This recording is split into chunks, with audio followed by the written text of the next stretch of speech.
Welcome to All Horse Racing All the Time. I'm your host, Al. A good morning, everybody, if you're out here live. 5:30 in the morning, Wednesday.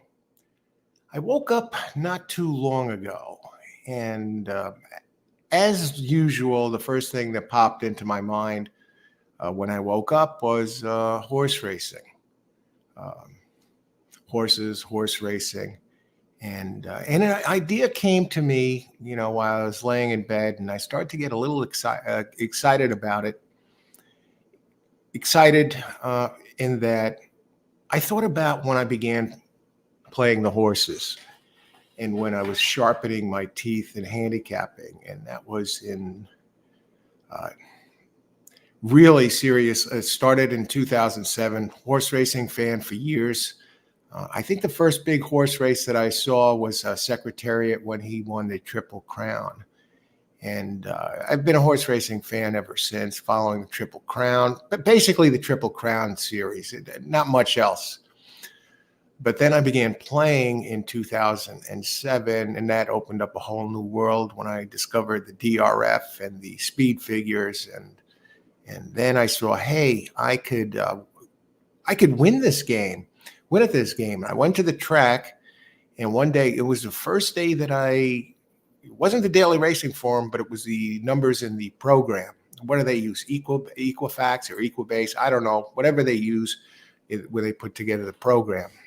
And it was a May day in 2007. And I was going to be going to a Rod Stewart show that night out in Long Island. But I went there with my girlfriend at the time, and I discovered these figures. And I hit 4 trifectas that day using the speed figures. Now, I was boxing horses, right? I was boxing them for $1, and I would play a number of them. I'd put together like 4 different boxes. I guess I was betting about $25 a race. And I hit them. And I made about $500 that day. And I said, you know what? I just discovered a gold mine. These speed figures make the game a piece of cake. And as time went on, I saw, it was, I guess, beginner's luck. Or the card was, a lot of people have stories like that. And that was my story, how I got started. Then I was like really into it. And then it brought me back to the days when I really started getting serious about it. And I was playing races each day. Now this is fast forward to about 2011 when I really started to hit. And I started to play the races. At the time, I was between jobs and getting unemployment. It was kind of the recession period. They hadn't really recovered yet. And I was going to the track every day for the NYRA circuit when they were playing.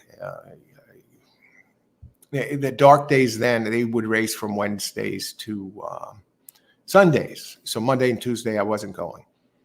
And I would be playing the tracks. I'd be playing all the tracks from the opening bell, when the first tracks would start. Maybe it was Finger Lakes and whatever, right through the late tracks that ran through 11 o'clock at night, the Mountaineers and the Charlestowns. And then I'd play the intermediate tracks also during the day. And at that time I had an ADW, so I wasn't really going to the track as often because I could cover multiple tracks playing at home. And it was like a real, a speed thing. Had to do some speed handicapping at time because I wasn't going to sit down and I wasn't going to handicap 7 cards in a day, right? So I was bouncing around from track to track. And doing the best I can. And yes, I was passing on races. Then you had to time it because sometimes these tracks were going off within a few minutes of each other. And I was still winning. And it brought me back. And I said, what if I did a show like that? Maybe a show or, a show here or there like that, where I cover multiple tracks. Just like then. And I realize, and the reason I'm thinking that is because a lot of players play the races that way. They'll bounce around from track to track. I see it on my show. Sometimes people post pics for Gulfstream, and then they'll be posting their pick for Tampa, and then they'll be posting their pick for Parks or Mahoning, whatever, and they're bouncing around. So I said, you know what? I'm here, winning player since 2011. And if I had to play the races that way, and I have experience playing the races that way, though I haven't done it that way in a very long time, what if I did a show like that, addressing it the way that I used to do it when I got started? And it got the wheels turning. And I thought it would be challenging, and I thought it could be fun. And in a way, I think it might open up some opportunities that wouldn't ordinarily be there if I'm cherry picking races from the tracks. Let me get to that in a second. But first, coffee. I just brewed it. It's just up. And today, it's Four Sigmatic mushroom coffee.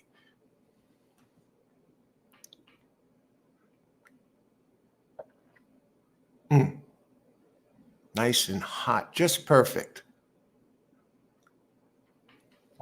And that's it for the mushroom coffee. The bag is empty, but this is what it looks like. So what I did was this. While the coffee was brewing, I gathered up data for 3 different tracks today. And I'm not 100% that I'm going to do this, but I might. Because tonight I'm doing a show covering all the races at Turfway Parks. And that post time is 5:55 p.m. tonight, Eastern time, Turfway Parks.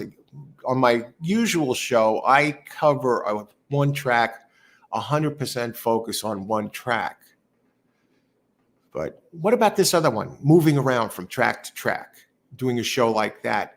Just to give you an example of how I did it. And I was successful with it, and it was you had to be shooting around. What if I did a show that way? So I got the data for 3 early tracks for today. I got the data for Parks as usual. That when I do a day show, oftentimes Mondays or Tuesdays, or sometimes even Wednesdays, I cover Parks. But I also turned around and I downloaded 2 other tracks. I got the data for Mahoning Valley. I can't remember the last time I played Mahoning Valley. And also for Tampa. So I got the data for a few different tracks. So if I do a show today, an early show, I think the track that goes off first, let me just look at this.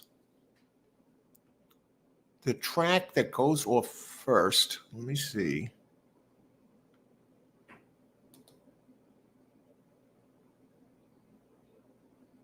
Okay.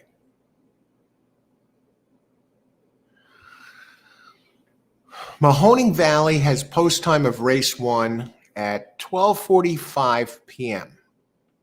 Parks is the earliest starter at 12:05 p.m. Now, the factor here is going to be how close are these races together? And then Tampa Bay starts at 12:20. So let's get an idea of when the post times are when these races go, when they're going full throttle in the middle of the card, how far these spaced apart.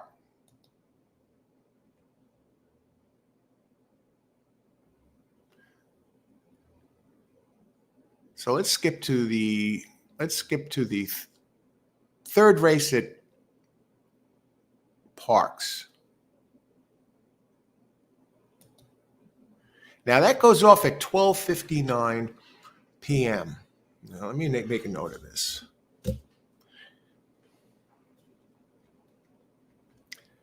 Because if they were all starting at the same time or within a minute of each other, that would be crazy. Okay, 12:59. Let's go to Mahoning.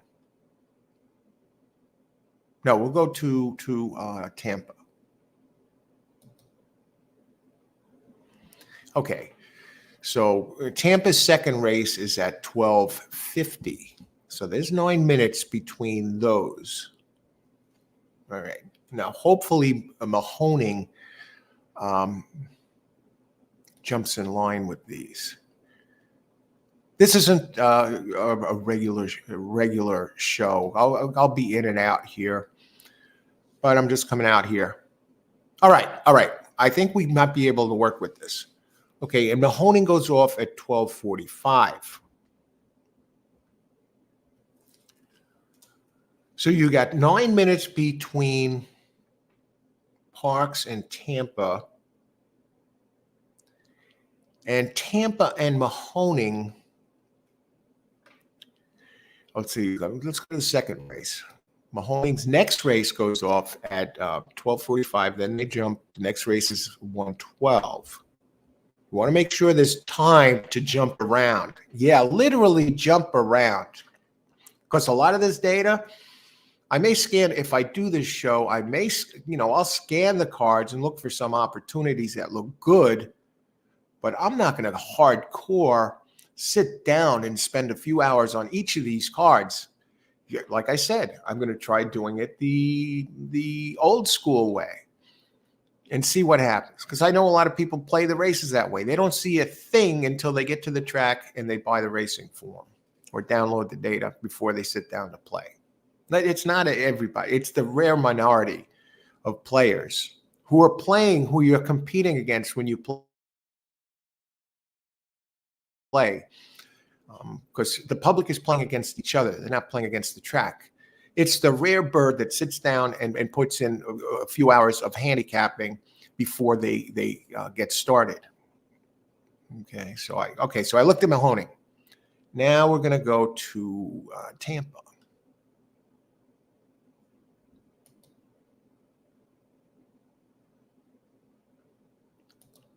Okay, and then the next race is at 119. Interesting. They have a little bit. They were 5 minutes apart, Tampa and Mahoning, at last race. And then for this race, now they're 7 minutes apart. So it looks like Tampa goes a little bit longer between races. Now there's 7 minutes. So it looks like a 2 different span. Now we'll go to Parks.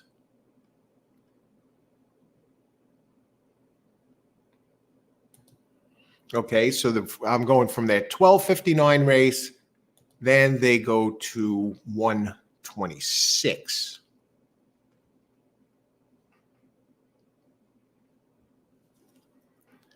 Okay, so at this point we have 7 minutes. All the tracks are separated by 7 minutes. We're going to go one more sample size and just see if this kind of maintains itself. And then next race, Parks 1:53. And that's their 5th race. This might turn out to be a lot of fun. It's kind of bringing back memories and good memories. Okay. And then Tampa, they went from 12:50. How is this possible? 12:50 to 2:30? No. Wait. 119 to 150. I'm just looking at why is there there's a 40-minute lapse between races of race 4 and 5 at Tampa. I'm wondering if that is correct. Let me bring this up. That can't be.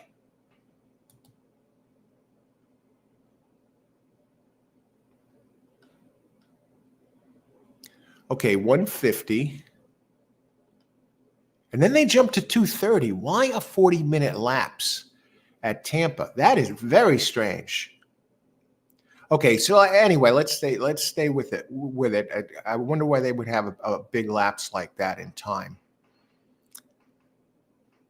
Okay, no problem. It's not a problem. Maybe you just, if you double up, you don't have to look at every single race. Okay, so it was at 12:50, 119. Then they go to 150. So there's 3 minutes between Parks.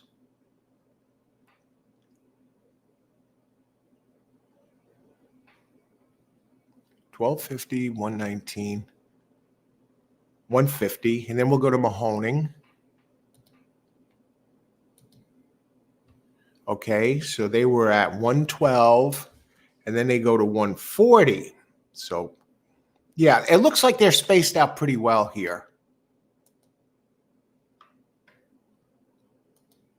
Hey, Seal, good morning. At it early. Yeah, I'm getting an idea for a show later that I may be doing. Have a great day today, Seal. Thanks for popping in to say hi.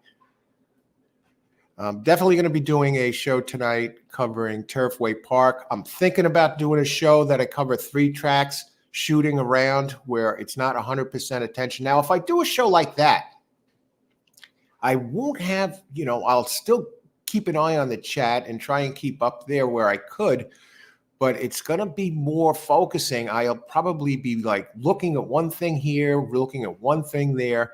So it won't be as focused, and it'll be a track. It'll be a day where it's just pure hardcore handicapping on the Johnny on the spot type of thing, and do the best I can with it. And it will be a different type of show. So if comments pile up, it'll be hard to get to them. If people can want to put their picks out there, fine, and I'll get to them where I can. I'll still probably do a pretty good job. It'd be a challenge. But if I do a show like this today, covering I'm doing the the Turfway Park show tonight, just Turfway Park. But if I do a show today and I'm covering all 3 tracks, bouncing around, making picks for 3 different tracks, Parks, Tampa, and Mahoning, all 3 of them, it'll be a different animal. So have a great day today, Seal. So if you're just joining us, welcome to All Horse Racing All the Time. I'm your host, Al. Fellow rolled out of bed this morning. The idea came to me. First thing, woke up, first thing that popped into my mind when I wake, I started thinking about horses, and racing. And an idea came to me. I started to think about how I used to play the races in the beginning when I first got started really seriously playing and winning 2011, when I would play multiple tracks, all the tracks that were running from the first grade, when it kicked off in the early cards, the Parkses and Mahoning or Finger Lakes, right through the middle tracks of the day, Prek I don't know, Ellis Park, the ones that were running in the afternoon that got started around 4 o'clock and ran to 3 o'clock and ran till about 7 or 4 until whatever. And then the tracks that started late, the Mountaineers, the Evangeline Downs, and Delta Downs. So it was always a big one. Charlestown, the House of Inquiry.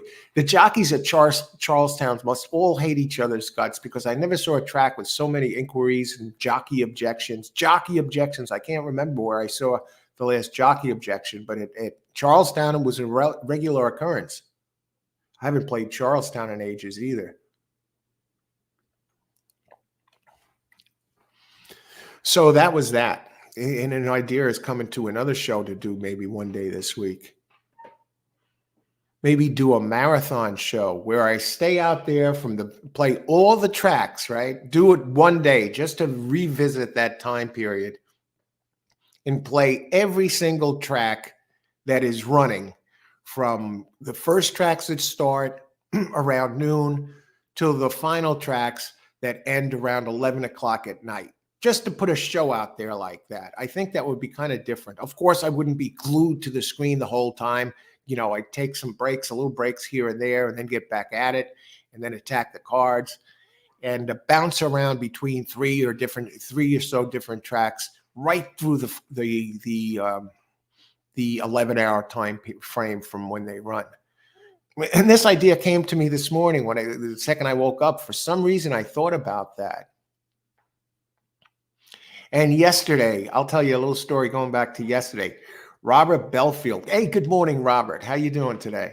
Good to see you. I thought about it yesterday. Really, there was left a bitter taste in my mouth, and I threw the thing away. I threw the scratch sheet away. Anyway, there was the last race I was playing. What was the show yesterday? What the hell track? Oh, yeah. It was opening day at Santa Anita. So get this. Opening day at Santa Anita. And we get to the last race. And there was one. And that was a race. I handicapped the card in advance. And there were 11 races, and there was one horse that really stuck out at me. And it was a 6-1 horse in the final race.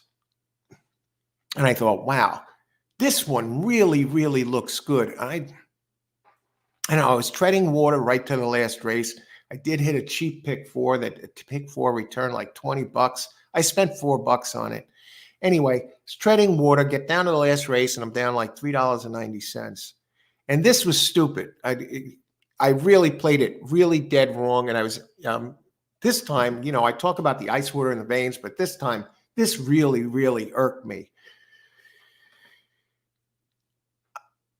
I just wanted to, for some reason, I just wanted to say, all right, I had a winning day, and my values, my objective went off course. So I come down to this race, right? I even had the horse. I had a bunch of underlined. The horse was underlined a bunch of times, right? That I loved this horse, and it was 6-1. And I just wanted to be able to think to myself, all right, opening day, I got out of here, and I finished ahead. So I play that horse to show, right? And it's on the board now. It was a 6-1 horse, and getting not 5 minutes out from post, it was still about 15-1. And I put a $6 show bet on it, right? I figured, yeah, let's just get out of town. We'll win here and get out. So which was a bad bet, $6 show bet. And then it gets worse. It's getting near the post time. The odds are starting to come down. Now it's down to about 11-1, and it's nearing the bell. You know, they're getting close to the gate to get in the gate. And then I saw the 2 horse, who I thought had a little bit early speed, wasn't as fast as my 5. And it had a good jockey switch. It switched to Hernandez over there. And I said, this 5, I loved it so much, you know, the underlines. And I showed people my work pad, the, you know, scratch sheet with the underlines and everything. And I said, you got to bet this horse or whatever. And other people did bet it, the 5. And so I said, I could make more money with the show bet on the 2 than the 5. So they're standing around in front of the gate, and I say I'm canceling the show bet with the 5. So I put the $6 show bet on the 2. And the 5 horse, the 2 misses the board, and the 5 horse wires the field and wins at 10-1. And that really bugged me. Okay, some people on the show actually played it when I played it and was raving about it and won. And so I lose $6. Why not put a $10 win bet on a horse that clearly was my horse of the day? I don't know what happened. I don't know. I had a brain freeze. That's horse racing. You're not gonna, you're gonna slip up. Even the best of them slip up from time to time. But that really, really irked me, to have such a horse, and it paid like $6.30 to show. But it wired the field at a big price. When you get a horse like that, you got to play it to win, because that's what this game is all about. And maybe it was worth the $6 loss, but not so much the $6, but the 6.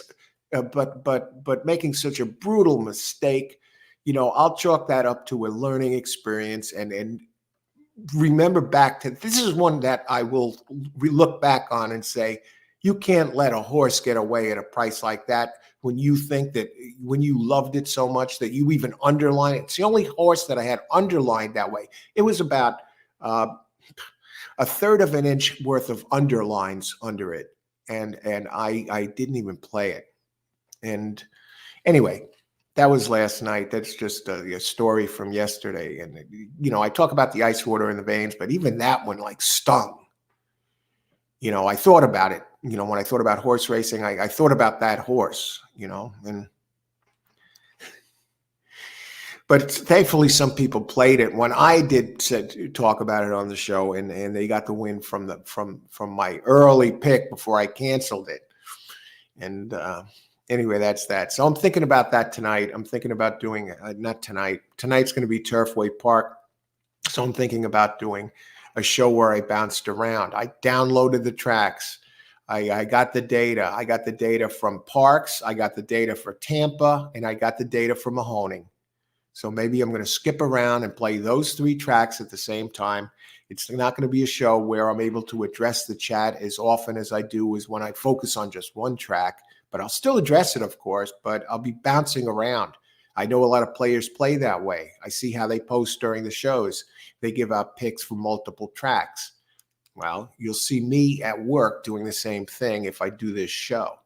And again, I'll think about doing a show before New Year's Day, where I cover before New Year's Day, where I cover every single track from start to finish, and be bouncing around. Hey, Jesus Ramos. Good morning, Jesus. So I'm thinking about that. Now I'm just going to reheat. Already the coffee is getting a little bit cold. I see I've been out here a half hour. I don't even know where the time goes when I get to the horse racing. So yeah, definitely Turfway Parkway tonight, but don't be surprised. Don't be surprised if you see me out here posting a show and going live before noon and start covering Parks, Tampa, and Mahoning, looking for key picks in all these tracks. I'll be back in just a few minutes. And at the morning show, I don't know how long I'll keep this stream going. Maybe I'll keep it going. There'll be times where I step away to, have some breakfast and obviously shower. I rolled out of bed not too long ago, brewed the coffee. This stuff came to mind. And we'll be back in just a few.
All right, we're back. I want to say hi to everybody.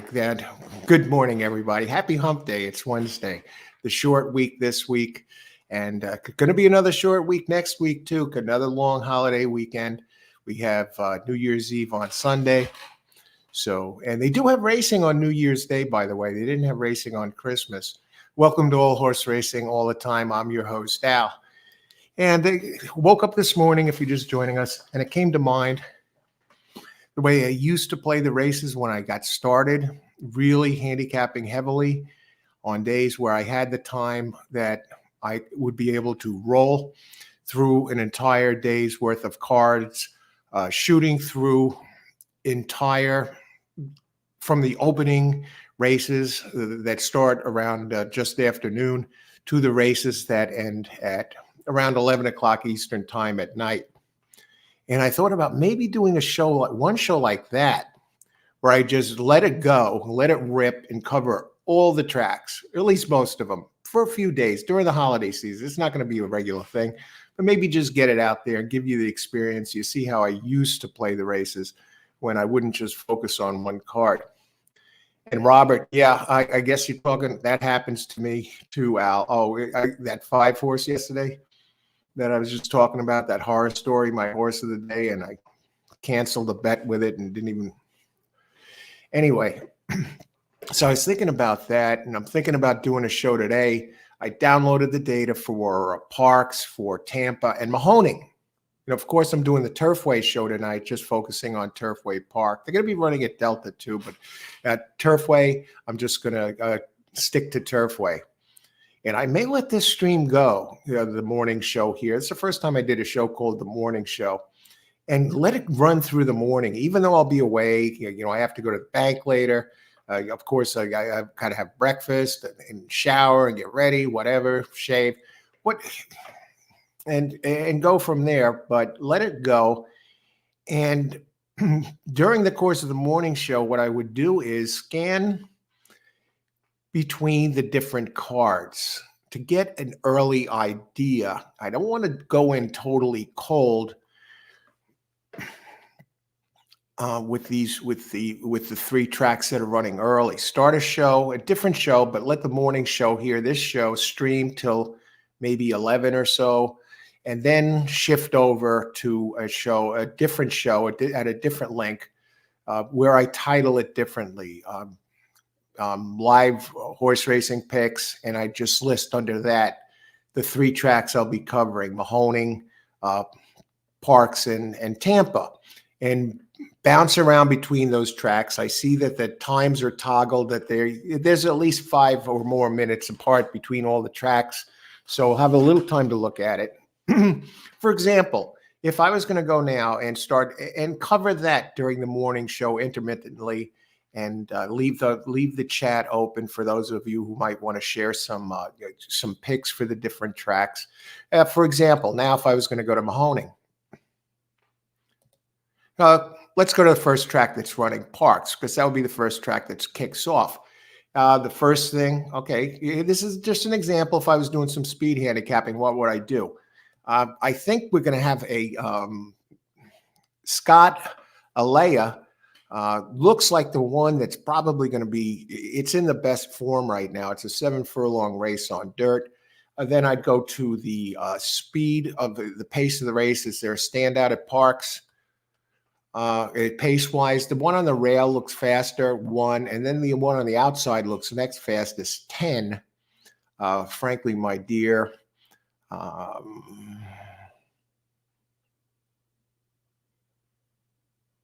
Now, this is 7 furlongs, and the number 1 does usually run 6. He runs a little slower. He's run 7. He doesn't run the fractions, of course. And I noticed right away that the 1 and the 10 are coming out of the same race. And the 1 did get, no, they're not coming out. They ran on the same day. Let me look through the figures right down the line.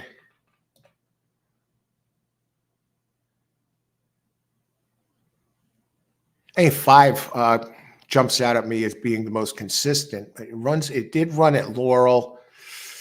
I don't see any Parks races. So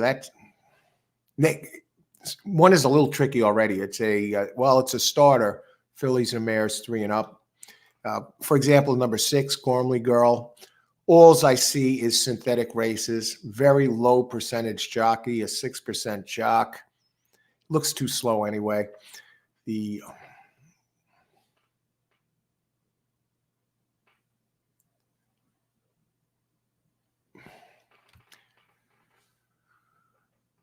2 has some. Now I expect we're probably going to get some rain at Parks.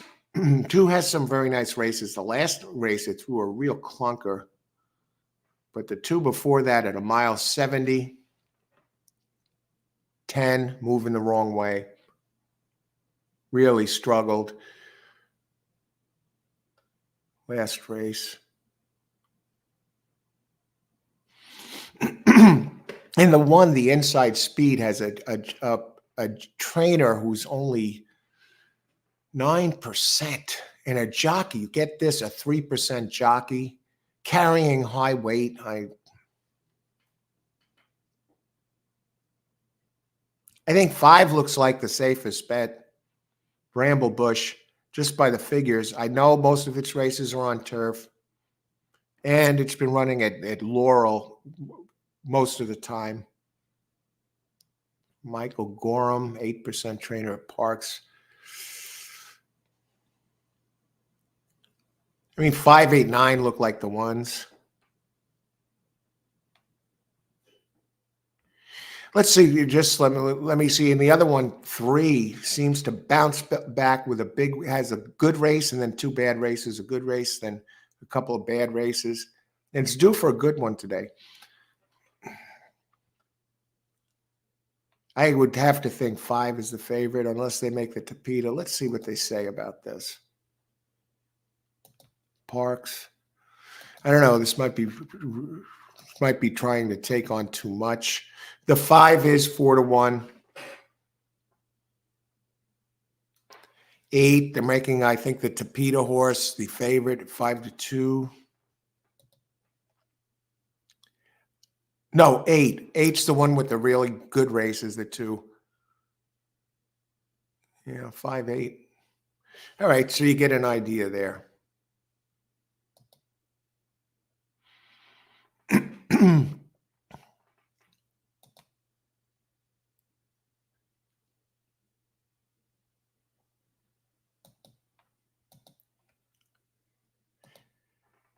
So anyway, I have that in mind to do a show like that today. I'm not sure I'm going to do it yet. It looks like it's a daunting affair. It's been a while since I played the races that way.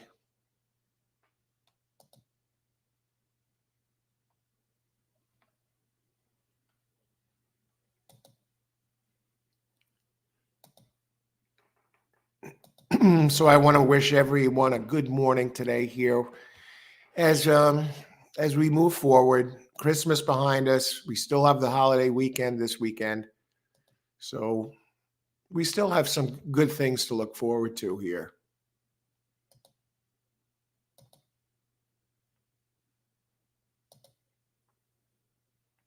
Okay. Okay. So it looks like even with that speed handicapping there, that I landed on the 2. I landed on the 2 favorites as the one that looked best. One's 4-1, 5 Bramble Bush, and the other one, number 8. 8 had a bad race last race, but the 2 races before that would smoke this field. Now the 2 good races were at a mile or so, mile 70, and this is at 7. Now, this is just a sample how I'm going to do it. Already I have a snapshot of this race. Now, what would be the next race that goes? Let's see. I guess Tampa would go off next. What about Tampa's first race? What does that look like? 7 horses in here. I'm just giving you a sample. This is not hardcore handicapping. This is the speed handicapping, or if I was bouncing around between races, how would I address this? I'd look at who's in form. It's 6 furlongs on dirt, claiming 25.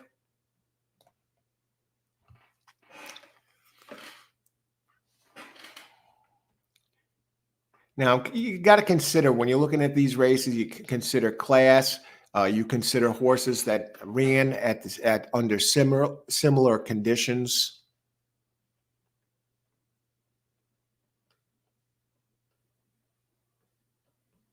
Now I'm looking down here.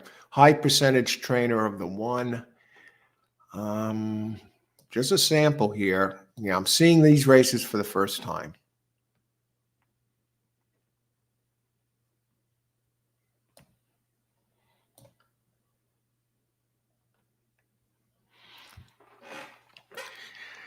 Silver Style ran 7 furlongs in the mud last time, and just number 4. And it just seemed to be too much. Finished 6th back, allowance optional claim. This time it's in for the 25K claim. It didn't run well. Finished 6:17 up the track, but it ran quick races. A good one, well, at least compared to the others in here. At Tampa on November 22nd, Silver Style ran a good fast race that fits this.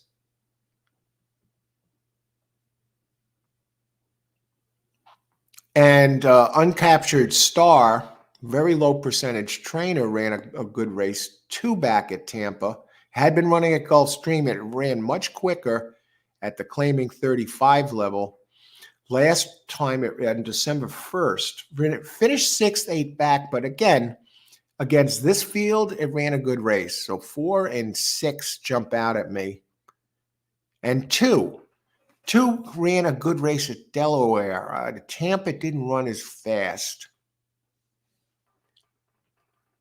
We got a turf horse running in the 3rd, Starry Night. 2, 4, 6 look like the contenders in here. Let's look at the pace. Now, this is from a quick scan as if I was bouncing around.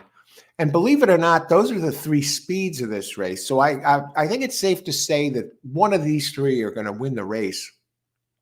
Uncaptured Star. All right.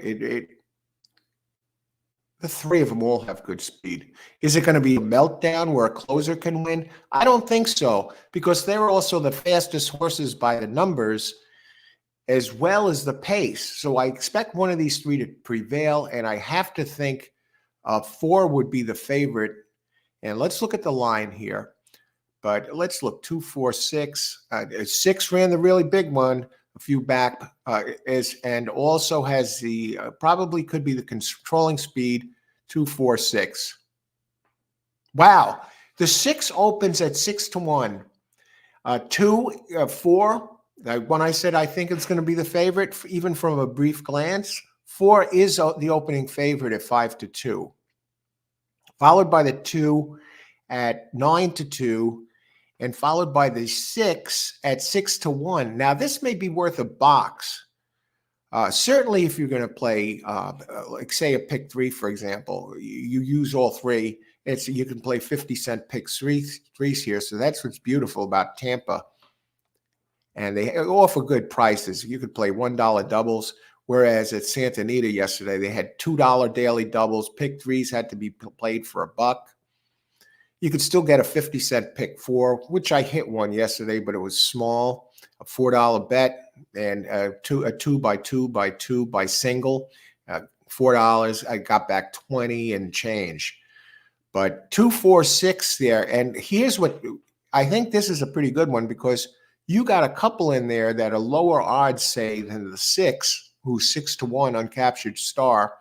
And the only thing Uncaptured Star did wrong is run a bad last race, but the 2 races before that can get it done. You get a few of them that are lower odds. You got 1, for example, that is 4-1, Bold Blue, and 7, who is 5-1. So let me take a look at those 2, 1 and 7. Again, I'm just doing this to give you an example. 1 and 7. They're going to have to get started slow. That neither of them have much speed at all early. 1 and 7. 1. No, 1 has a good trainer, and it did win its last race at this level, running in the slop at 6.5 furlongs. Now you have a trainer here who's 23% trainer, William Morey, 23% trainer over 4,200 starts. And you got a solid jock that runs well at Tampa, Antonio Gallardo, 20% jock here, jock trainer together. They've raced together 14 times as a team, Antonio and William, and they've won half of them, 7 of them, 50% together. But no, they're not going to get it done today, folks. And it's making its 4th start. 2 were on Tapeta, and the last one won on a sloppy track. But others here are faster. For example, 2, 3 is a lower odds. It's a turf horse going to dirt. The last time it ran on dirt was at Belmont, and it finished 10th, 53 back. So I don't trust it to do anything here. Again, we got the speed, 2, 4. The trainer of the 4. This trainer at Tampa won Aragata, 22%. Yeah, it's probably, I don't think you're going to get 5-2. And you have an apprentice jock up who's 18% here, 11% overall, Gabriel Maldonado. And despite having, 2 really quick races, it ran a clunker at 7 in the mud, but you forgive it. It ran very well at Tampa. It runs well at Tampa, and comes in light, 111 pounds. I figure that one to be favored. And I think the 6 is going to be a real gem here, a steal at 6-1. It ran a good one on 6 back anyway, optional claim level. And I think the turn back's going to help because it already has speed, and I think it's going to get overlooked on the board because you have a trainer who has terrible percentages, Ahmed Dober, 4% out of 289 races, and the jockey Angel Arroyo is only 9% here. So I'm just giving you an idea. So already I see 2, 4, 6 of the first at Tampa. So I'm thinking about that, doing a show where I shoot it around. And here the morning, good morning, everybody. 6:19 here, rolled out of bed, got, thought, why not? It came to me the idea to maybe do a show, some shows where I shoot around from track to track. And it's not going to replace the show where I do a track exclusively. That's the heart and soul of this show, covering a single track, 100% focus. But on days, there might be some days where I do a show where I also do another show where I cover multiple tracks. And there might be a day where I cover I'm wide open to covering all the tracks from start to finish, from the noon tracks right to the tracks that start 7, 8 o'clock at night. Maybe we'll do a special like that.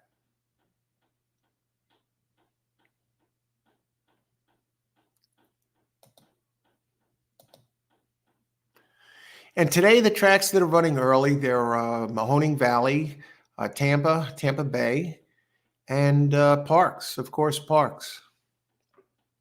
Let's see what we have on the agenda for what kind of races are. Let's look at the stakes schedule. Let's see what kind of stakes we have coming up.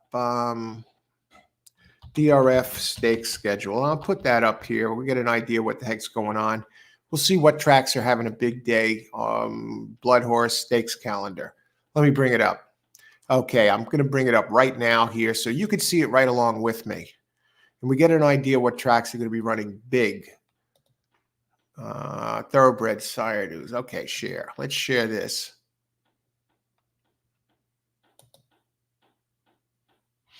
Okay, let's see who has stakes race. When is the next stakes race? Today's the 27th.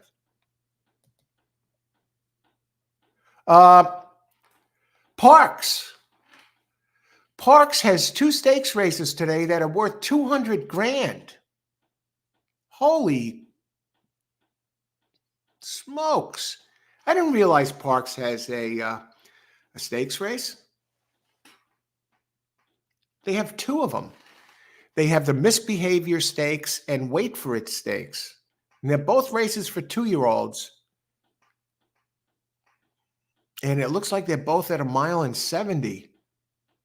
So we have 2 $200,000 races at Parks. Let me bring these up. Interesting.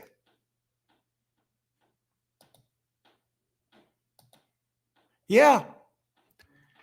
8th race at Parks, 9 entries. Who's over here? We have any jockeys from out of here? We have Paco Lopez at Parks. Paco Lopez.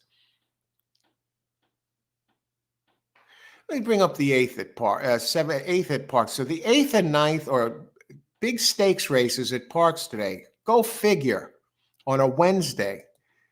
John De Silva, man, my friend, he's the racing official. He puts together these cards, and it looks like he's doing a bang up job over there. Let me look at this. Let me look at the pace for race 8. Okay, now we're going to do this, speed look again. I'm seeing for the first time.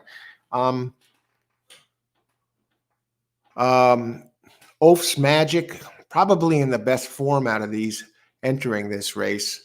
Let's look. Let's look at the pace of race 8. Giving you just an example here. If I do this show, I'll be, because I got the Turfway Park show tonight, covering the full card. Flamingo Way is the speed. It might be a rabbit though. I mean, it grabbed the lead first, your last 2, but that's at 6 furlongs, making its 3rd start. Andy Hernandez up, and the other one with some speed. I want to see ones that are tested at the distance. The 3 is going to be a deep closer, but does have some deep closer, but it has run at the mile. The 5 has run at the mile. It's another one that's a deep closer. So some might be distance challenged here. The 3 and the 5 that are the only ones at the distance. But is there a standout? I thought Oaf's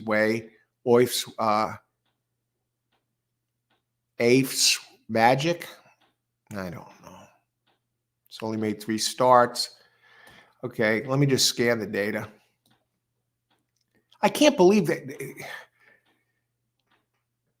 Now you have number 2, Merry Chill. For Jacinto Solis, they don't even have a jockey booked yet. Number 2, it's only one race at the maiden claiming level and finished 4th, 15 back, and it's entering it at a $200,000 stakes. What is going on there? These are 2-year-olds, and they're not fast. I mean, one ran a pretty good race. It was on the slop, where it won last race. It's won 2 times already. Low percentage trainer. Oh, okay. Now we're getting serious. Number 4 is really, it's undefeated in 3 starts. I could see this one going off real low.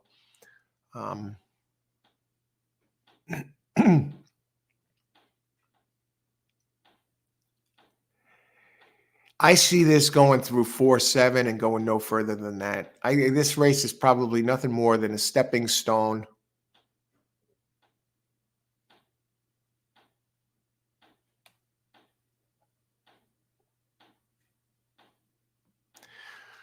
Four, 7, maybe. I don't know. 4 looks good. Let's look at the odds on the 4.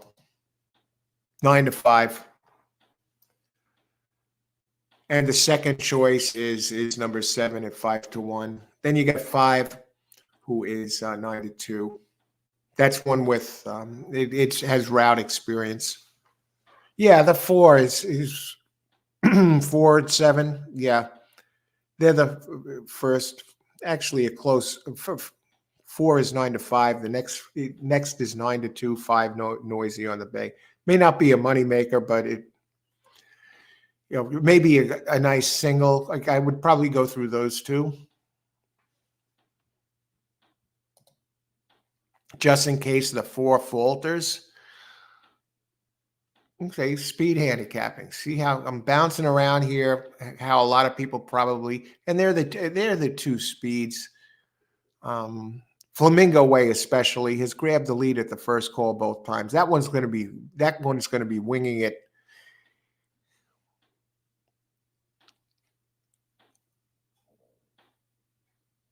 And the 4 is undefeated in 3 starts and doesn't need the lead. Gets the same jock, Wilfred Vasquez.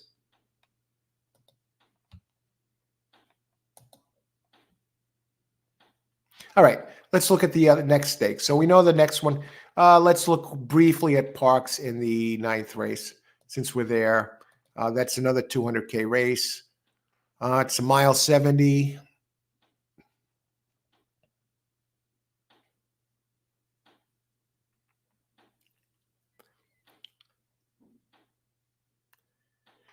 See, Uncle Heavy seems to be the one that's in form.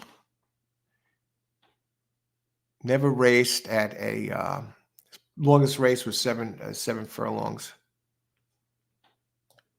Just scanning down these PPs quick. 3 Standpoint is moving in the right direction. Gets Frankie Pennington has run in Stakes Company a few back in September 23rd, and has been running maiden special weight, a couple of third place finishes in a row. But he's got a nice. His races are getting faster and faster. He's gotten faster 2 in a row here.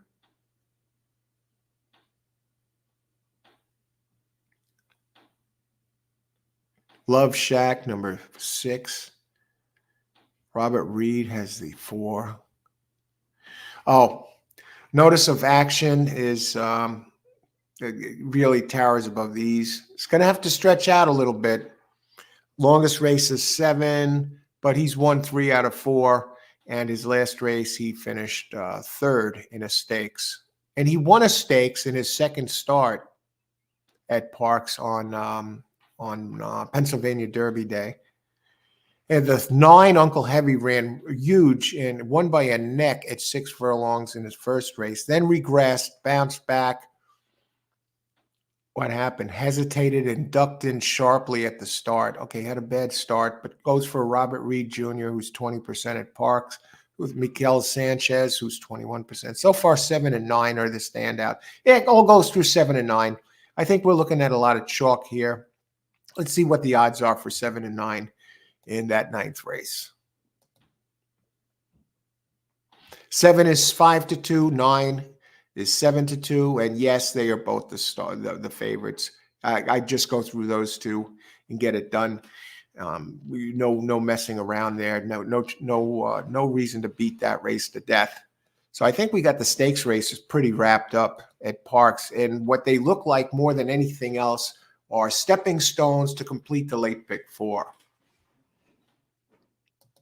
So Parx already looks like a good late pick 4 card where you can spread out in some of the late races, in 2 of the races, and the other ones you could probably narrow to 2.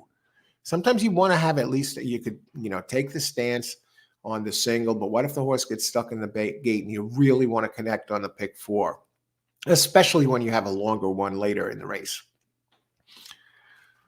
Okay.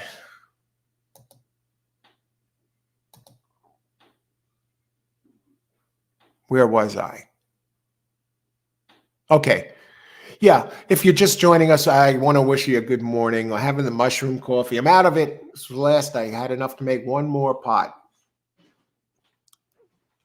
And it's 4 Sigmatic mushroom coffee. It's supposed to boost mental clarity and focus. It doesn't taste like mushrooms. What do mushrooms even taste like? It's just like, I love them on things, burgers or whatever, or in, chicken marsala or whatever. I guess they have some flavor. Anyway, when I drink this, if somebody, I wouldn't know I was drinking mushroom coffee.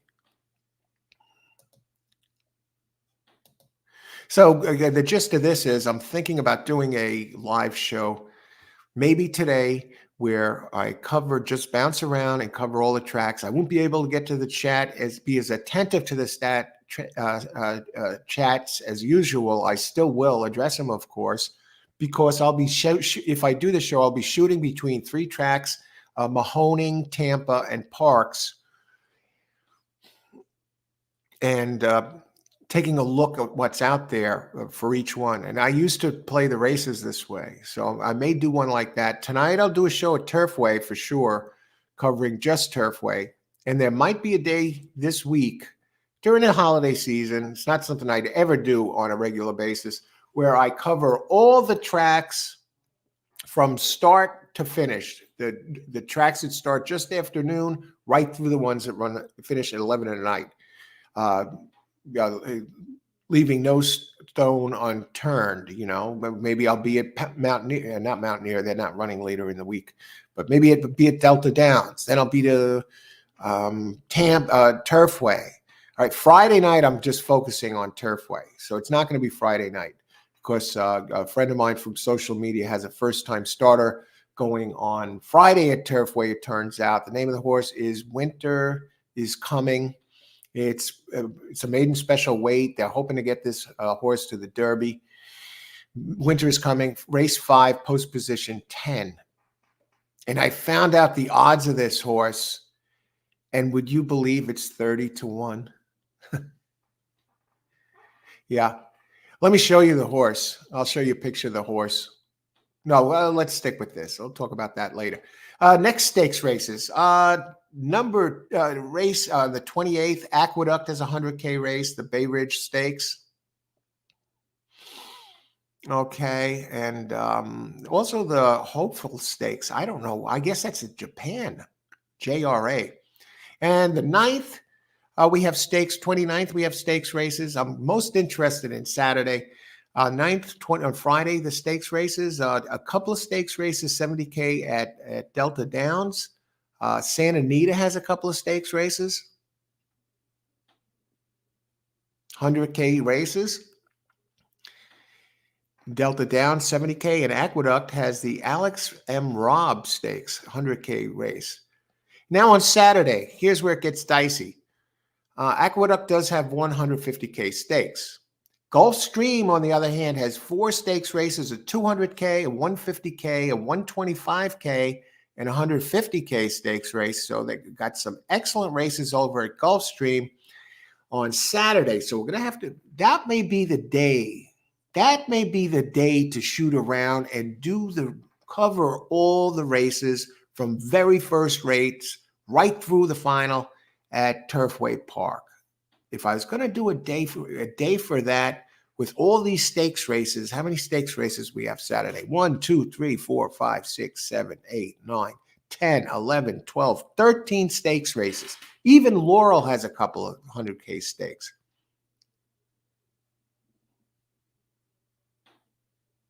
"13 stakes races, 2 at Fairgrounds, the Gravesend and the Pago Hop Stakes.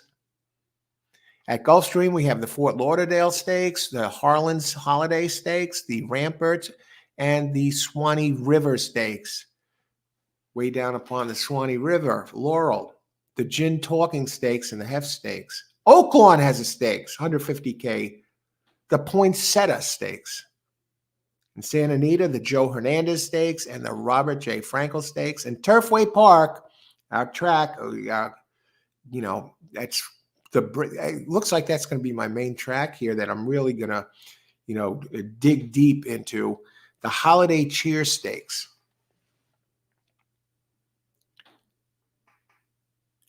On Sunday, New Year's Eve, we have 7 stakes. Fairgrounds has a couple, Gulfstream has a couple, Oaklawn has a couple, Santa Anita has one, and Aqueduct has one. On New Year's Day, Gulfstream Park has a couple of stakes, 150K stakes races. And they have the Smarty Jones Stakes at Oaklawn. Now, Smarty Jones is originated in Philadelphia. I'm wondering why they have a stakes name from there. The Smarty Jones Stakes. Are there multiple Smarty Jones Stakes? I don't know.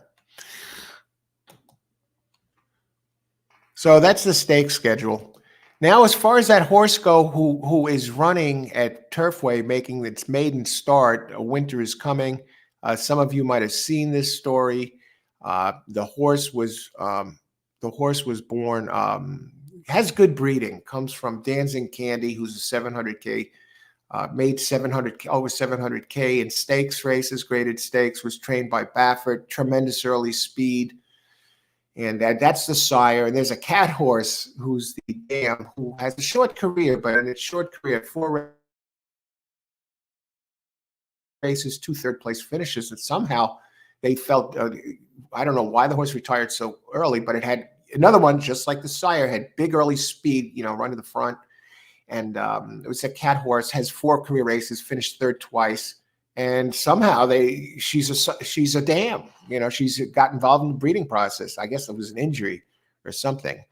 And let me just bring you this horse. The name of this horse is Winter is Coming. It's making its first time start for Rockstar Racing Stables.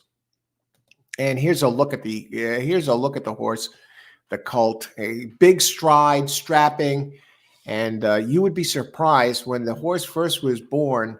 It came out born unusually small with crooked legs, a couple of crooked legs, and everyone told her, the owner of the stables, the owner of the horse, they set up the breeding in advance. They already knew the name before the horse was, they bred for the horse. It was going to be named Winter is Coming, whether it was a male or a female, but it was born looking like it was weak. Did have long legs, but a couple of legs were crooked, and it was much smaller than a horse usually is. But now it grew up, and they didn't give up on it. It's starting in a maiden special weight Friday night, race 5 at Turfway. So we'll be doing a live show there covering all of that. But I want to show you what this horse looked like when it was born, when it was a week old. So you get an idea, like you see what it looks like there, this strapping colt with a big stride. And it's opening 30-1, maiden special weight, ridden by Jane Elliott and trained by Karen Whittick. And Winter is Coming. And if you go down, you could see that's the owner of the stables, I guess, and Rockstar Racing Stables, and the owner of the horse, Winter is Coming. Let me see if we can get some pictures here. This is on Instagram. Rockstar Racing Stables is the name.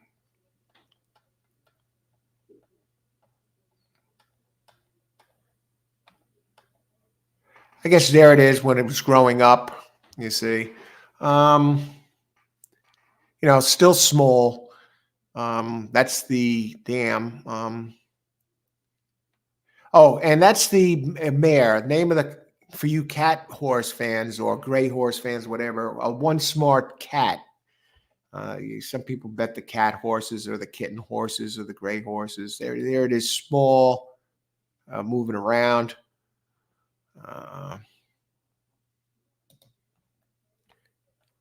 And here it is at a week old, and you can see the legs are a little bit crooked, and but long legs, and so it makes its first start, opens 30-1. Another at a week old, and here it is at a week old also, standing with its mother, One Smart Cat. So race 5 Friday night, Turfway Park. And then, of course, we go now to this horse in training. You can't believe the transformation.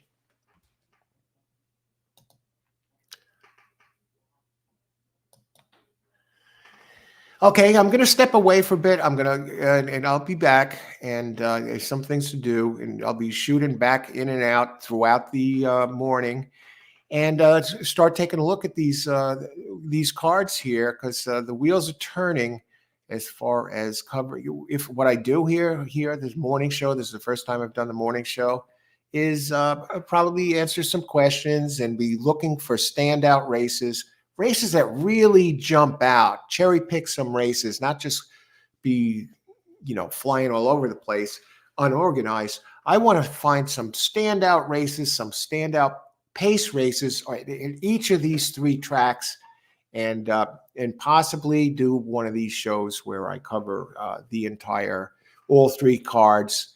And they'd run that show. If I do this show, it would cover Mahoning, Parks, and Tampa, and would probably start a little before noon and run till the last race goes, I guess, around 4:30 or so.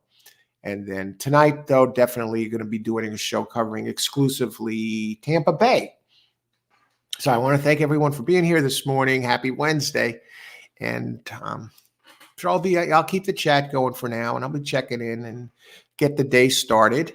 And the morning show, this is the first time I've done the morning show. So if you're running out or you're heading out, have a great day today. Hope to see you later, either for these 3-track show or for the Tampa show tonight. And I will be back And so have a great start to the day, everybody.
All right. Welcome to All Horse Racing. All the time, I'm your host, Al. I'm going to try something here. I want to have some coffee outside, and I want to see if I can join the show from the phone. Let's see.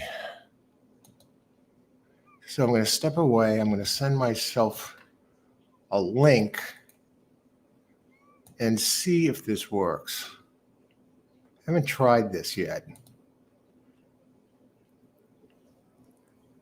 So I may be back in a second. If not, I will be back, a little later after 7, but I'm going to have some coffee outside and see if this works. And I may join you, some outdoor coffee, talk a little bit about what's I'm planning on today. I think we're going to be doing something a little bit different. I see somebody commenting. Dave G, good morning, Dave. Good luck today. Same to you, Dave. I may be doing a show covering 3 tracks at once. I'm going to do the Turfway show tonight, just focusing on Turfway, but I may be covering all Mahoning, Parks, and Tampa at the same time, doing some spot handicapping. Maybe something where I start, let's see, maybe start with just dedicate $30 towards those 3 shows, because it'll be a little bit different. See if I can build something. And that's not my whole bankroll, of course, that's what's in the account, but I'll allow myself $30 to shoot around from track to track, because I used to play that way when I first got started, when I was sharpening my teeth and handicapping. Let's see, have the day off, so I will visit for sure. Great, Dave. All right, I'll be back and good luck. That'll be a lot of fun, I think. We'll see what happens. Okay, I'm going to try and join from outside here, some outdoor coffee. It's still dark out in the morning. It's cool morning. It's going to start raining around 8, but let me see if this works.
All right, I have to bring myself on, so let's do that, and I'll be joining the show from outside in a second.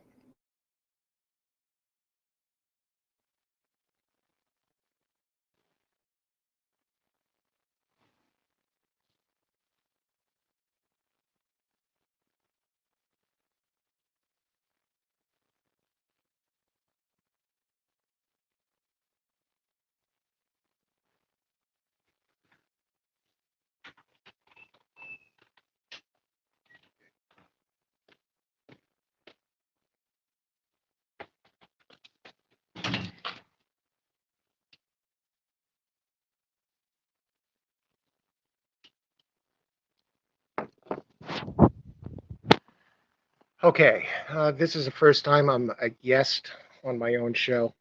If you're joining us, welcome to All Horse Racing All the Time. I'm your host, Al.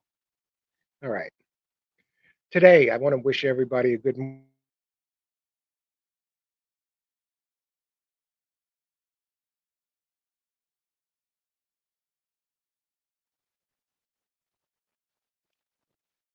a morning show today. That's a little bit different. Came to mind. I woke up this morning as usual. As usual, the first thing that came to mind was horse racing, and I got the idea when I first got started handicapping, and really started winning around 2011. I was playing all the tracks from the tracks that started around noon to the ones that ended at 11 o'clock at night, the Charlestowns, the Evangeline Downs, Mountaineer. That's when Mountaineer used to have good fields. And I did pretty well that way, playing that way. I don't play that way anymore.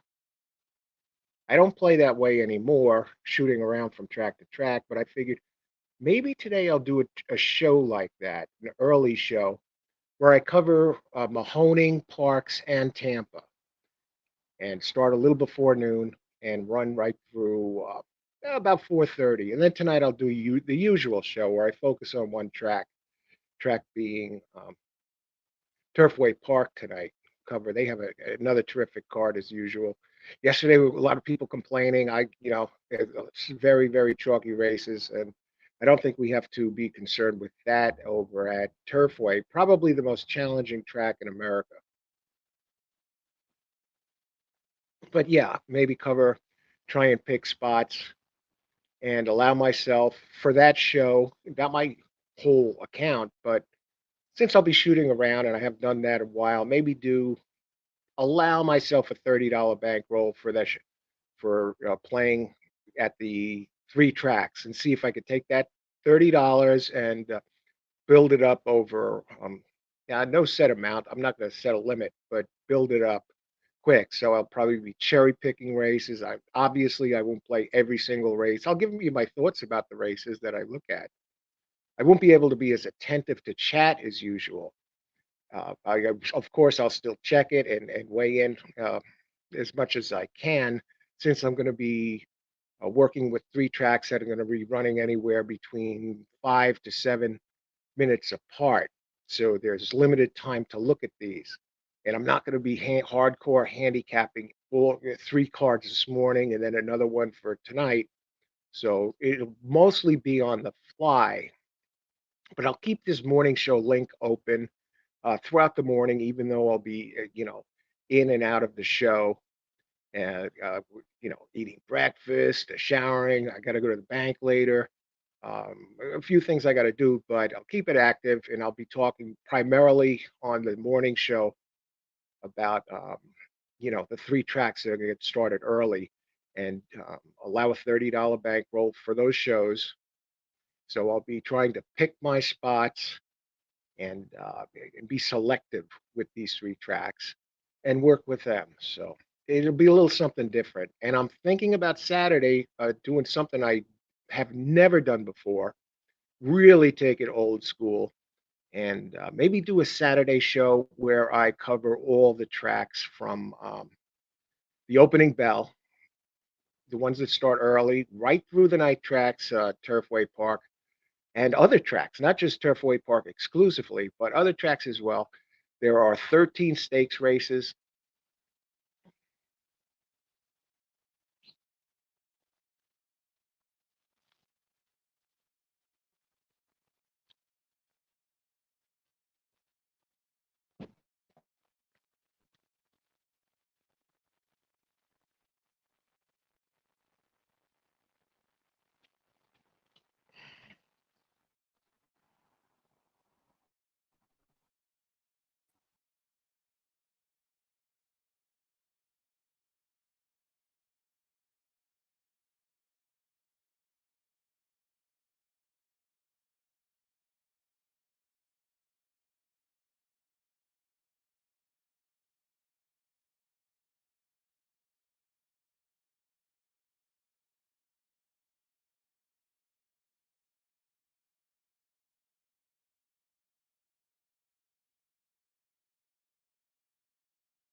All right, we got the morning show going here. I'm going to pop out for a little bit, head over to the store quick, and I'm going to try something before it starts raining. And I want to wish everyone a good morning here. I'm thinking about I'll talk about it in a bit. I'm going to try something here. I'm going to head out to the store. It's close by. It's going to start raining, and I'll be back in just a bit. It's close by, so I'm going to take a walk over there and see if I can bring myself along with me to the store and talk a little bit about this. Let's try this. I got to bring myself on stage, right?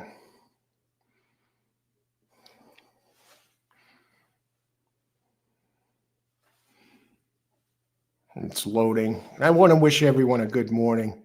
We got another short week this week. It's hump day already.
Okay, it looks like I'm a guest on my own show here. I'm heading over to the store right now. I'm trying this out. It's a little bit different, and I was just testing something in case I go live from the track to see how it would work out. I'd probably have to set up, if I go live from the track, I'd probably have to set up actually do the show from the phone instead of setting it up from the desktop computer as usual. So it's supposed to start raining over here in New York, probably around 8 o'clock. So just stretch the legs a little bit. I'm not going to drive over. And today I'm thinking about doing a show covering the Turfway Park show. That's a given. I'm going to do the whole focus 100% on Turfway Park, all the races. And I can't respond to the chat here because technically I'm a guest. I don't even see the chat, so I'm not ignoring anybody. But I'm thinking about earlier doing an early show that starts sometime before noon, covering 3 tracks. Mahoning, Parks, and Tampa, shooting around between the three different tracks and doing some spot plays, trying to pick out good ones, and start with a race. I start with an allowed $30 bankroll for the show, and see if I can build it up from there. And start sometime before noon. This area is kind of a busy street, not too far.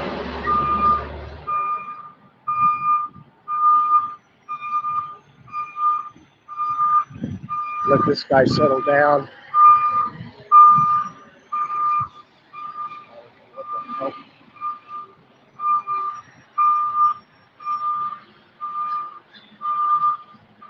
Maybe I should go across the street and tell him to turn that sound off. Anyway, I'm thinking about doing a track, allowing a $30 bankroll, be selective, and see how high I can take it between those three different tracks. And when I first got started winning as a player, and when I wouldn't handicap the races hard in advance like I do before the shows, I did a lot of the handicapping on the fly and still did very well. So I'm going to see if we can do that. It's been a while since I played the races that way. Allow $30, be selective, no fancy plays, no reaching for the stars, in the beginning anyway, and hit some races to jump out front early and then open it up a little bit, looking for key races. And this is the first time I've done a morning show. It's the first time I've done a morning show, and the morning show. And the title goes right along with it, playing multiple tracks at the same time. See, I woke up this morning, first thing that came to mind, as usual, horse racing. Popped right into my head. I was, still a little irked by my play in the last race at Santa Anita yesterday. I had a horse that I had I underlined multiple times on my scratch sheet as a solid play. I put in a play with the horse, and at the last second, just before they got in the gate, I canceled it and went to another one. Now, this is, mind you, this is a horse I like best all day. I don't know what I was thinking. Maybe it was a brain freeze. And the horse that I went on instead missed the board, and the horse that I had underlined won at odds of 10 to 1. And lesson learned there, because that stung. I even thought about that when I woke up this morning. And some of the people on the show actually used it, because I was raving about the horse and put in the initial play. And some people won with it, and I jumped off of it and went to a horse that missed the board. I just, oh, geez. I played the jockey. I played a hunch. It had a little bit of early speed inside. It was taking longer odds. And I thought my horse was going to go down in odds to like next to nothing, but it didn't. It had been on open 6 to 1 and was on the board at 15 to 1 with as little as a few minutes to post. And then suddenly it dropped. It still dropped. It dropped, but to 10 to 1. And my other one went up in odds, the one that I changed to.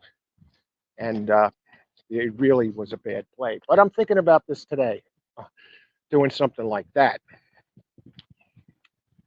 So a race covering 3 tracks, $30 bankroll,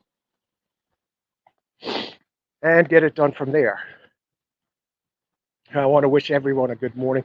I can't see who's out there right now because I'm connected as a guest. I only could see that at home.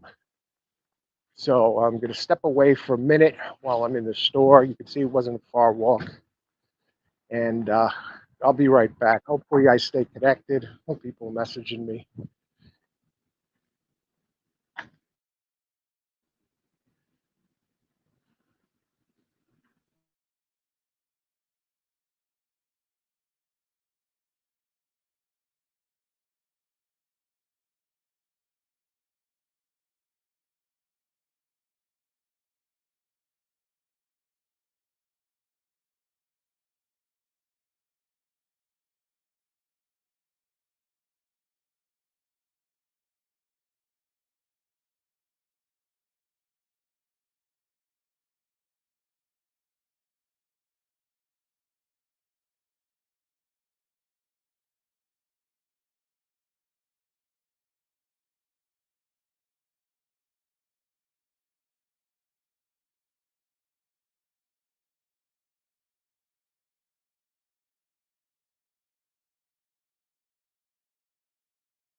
All right, that was quick.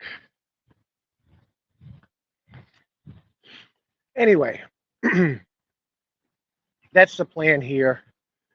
Uh, unless something comes up, I'm going to be in and out. I'll keep the morning show open for much of the morning, I think, just in case anybody wants to discuss some of these races. And during the course of the morning, I will be scanning the races over at Mahoning here on the morning show, at Parks and Tampa, and try and cherry pick some races that look like good opportunities, maybe ones that have some early speed edge, a pace edge that looks favorable, or horses with concealed fast races that are longer odds to use in exotics.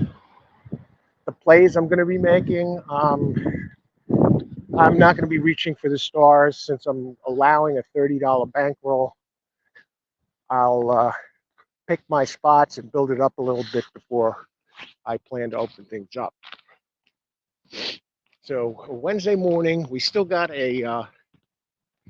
we still have this holiday weekend to look forward to. 13 stakes races on Saturday. Gulfstream has some 4 stakes races. Fairgrounds has a couple. So it looks like you know, they're going to try and end the year on a big note on Saturday with some interesting races. I'd be curious to see if any of these races are Derby prep races.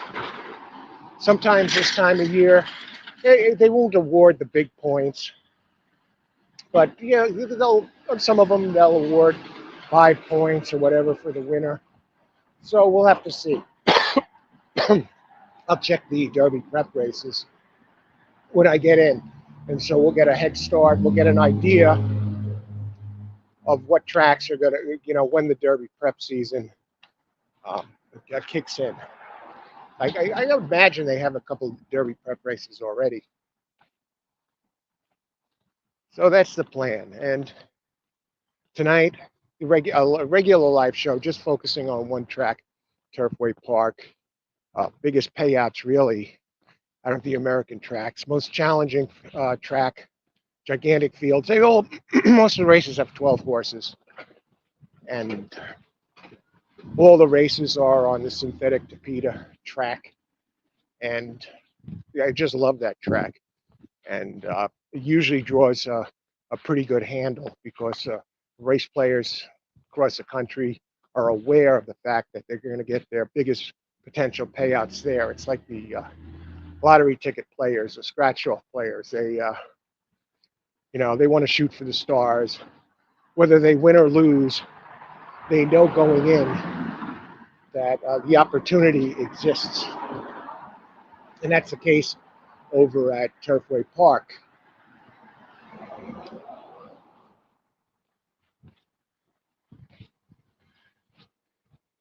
So that's the deal over there. That's what we're looking at for today.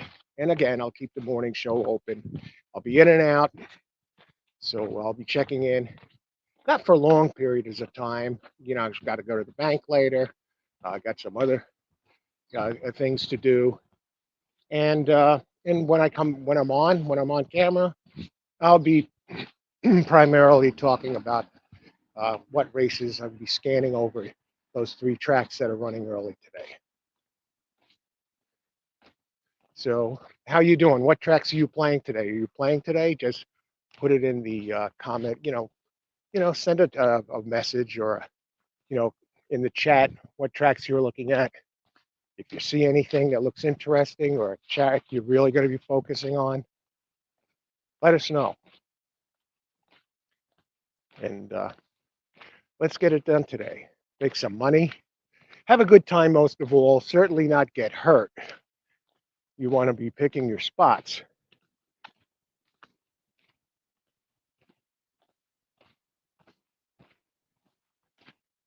So we're almost back. Foggy. Rain is on the way here in New York. They say it's supposed to start raining around 8 o'clock.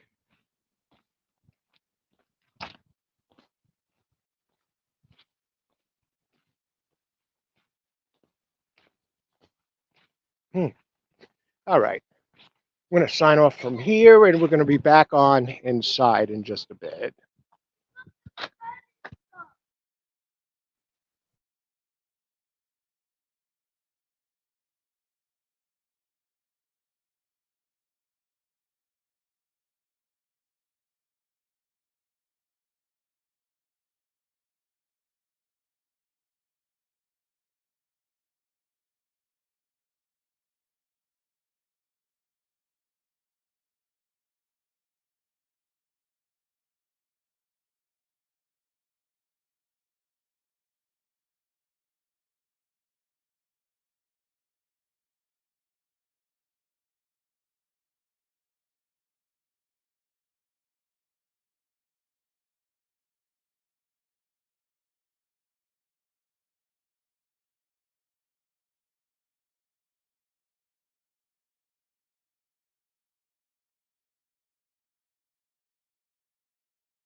All right, I'm back. Welcome to the morning show. Today, all horse racing all the time, rolled out of bed and went live. Something came to me when I woke up. I was thinking about horse racing. What else is new? And it came to mind how I used to play the races when I first started winning, just playing multiple tracks a day. And I thought, what if I did one of those shows today? Do the regular Turfway Park show at night and do an early show. And, I'm thinking about it. So what I did is I got up, put on the coffee, Four Sigmatic mushroom coffee. I am out of it now. That was the end of it. And so what I did is I put on the coffee and I got the data for three tracks, the three tracks that are running early: Mahoning Valley, Parks, and Tampa Bay. So I said, let's scan the data. Maybe I'll do one of these shows, go live just before noon. First track that starts is Parks at 12:05 and cover the three tracks. And so the next step that I did was I looked at the, how far these tracks were running apart. And there seems to be at least 5 minutes or more between these three tracks. So you got room to work with. So let me see. I see a couple of people commenting. Tuner is here. Hi, good morning, Tuner. I noticed Santa Anita was inside a bit yesterday. Oh, really? Okay, that's good to know. Good luck today if you're playing, Tuner. What track today? Peter White. Hi, Peter. Good morning, Peter. Today, definitely Turfway Park. I'll be covering Turfway the way I cover my other shows, covering every single race, analysis, picks, and plays, open chat, focusing on one track. And I'm thinking about I probably will do early show today, so it'll be double dip, covering three tracks. And I'll be bouncing around between the three tracks, Mahoning, Parks, and Tampa. So I probably won't be able to give attention to the chat as much as the other show when I do one track, but I still will. And I'll try and cherry pick some races. And so talking about those four tracks. So the first step here is, how do I cover three tracks at once? Enrique Laza. Okay. Good morning, Enrique. Hey, how's it going today? Good luck today if you're playing. So what do I do? The first thing I did is look and see if there's ample time between tracks. If there isn't, I'll do the best I can. Maybe, hope I don't see anything where these three tracks are going off at the same time. So the next step is, I did look at Parks. They have a couple of stakes races in the 8th and 9th, two races where you could pretty much narrow it down to two horses. So it looks like the late pick for at Parks is an option. I didn't look at the 10th race. I didn't look at the 7th race. So what I'm going to do now is this. I'm going to scan some speed charts and see if there are any early speeds that stand out. I mean, really big, because these could usually be used in exactas. They'll hang on for at least second. So we're going to begin here with which one do I start with first? What are these tracks? And so I'll list them. I'll write down. I'll write down a few columns. Parks, Mahoning, Parks, Tampa, Mahoning. Okay. And I'm going to make note of horses that stand out. Quick scan. Of course, I'll look at it deeper throughout the morning. I'll keep the morning show. This is the first time I've done something called the morning show, playing multiple tracks at the same time. And the title is apropos with what I'm doing here, and Mahoning. So I'm going to look quickly at this. And then I'm going to have two columns. One for horses that are in form for the distance today, and one for the early speeds. And we will start with Parks. I'm going to look and see what fast horses we have here. And I'll be in and out during the morning here as I get started in the day. get showered, breakfast, going to the bank later. So there are big times I'm in and out. I'll probably let the show run because I'll come back and address it and answer some questions. So we have at least somewhat of an idea going into these races with multiple tracks. So let's start with Parx. And I'm going to go down some speed charts. Let's see, Mahoning. I wanted to start with Parx. Okay, let's see if we got any standout early speeds in any of these races. Now, naturally, there's not going to be many races like that.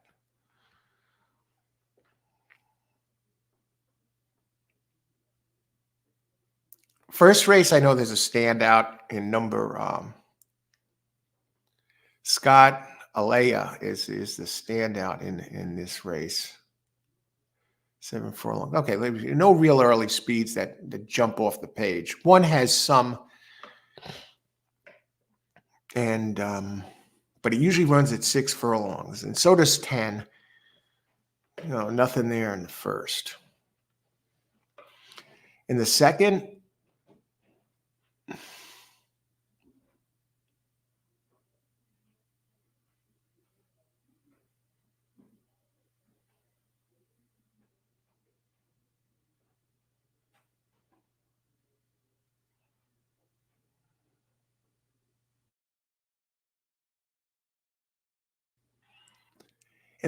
number 6, Parx race 2, number 6. 6 looks like he should get the jump. Vinejet. Let me just see if Vinejet figures in this race.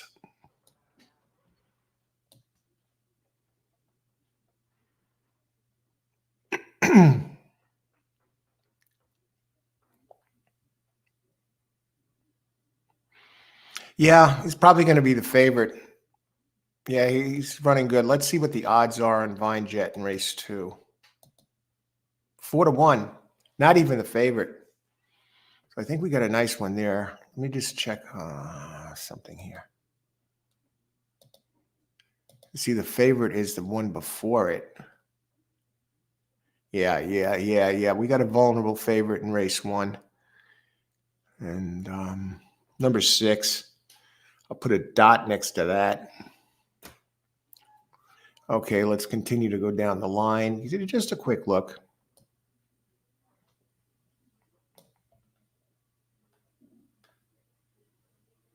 Yeah, that one's going to wind up being a favorite. Vinejet, race 2, number 6. Race 3, Bernie's Mitts really ran quick fractions on a good track, and we're probably going to get some moisture on the track. But there's 4 first-time starters. So let me look at race 3, number 6. 5 first-time starters out of 9. And you got some starters, firsters with trainers and jocks, trainers that win early, especially first time out, number 2, Cathal Lynch. She wins 24% first time out, and the horse is out of Kitten Joy. So you know that one's going to take some money. So we don't know what to expect. Bernie's Mitts out of First Dude, making it second time start. We have Michael Pino with a first time starter. He wins first time out with 2-year-olds 30%. But I think Bernie's Mitts is the speed and really showed good speed. So I gather it's going to be favored. Let's see, race 3. 6-1.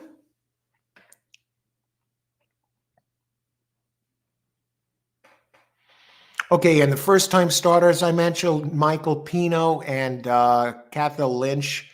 Number 2 opens at 7-2. Very high percentage first-time starter trainer. And Michael Pino, his first-time starter opens 5-1. But Bernie's Mitts, you're getting 6-1 on this. And this one, if you include the run-up time, ran a sub-22-second opening quarter. So I'm going to list race 3, number 5 is a big speed. Now I'm only listing the ones with a big speed edge.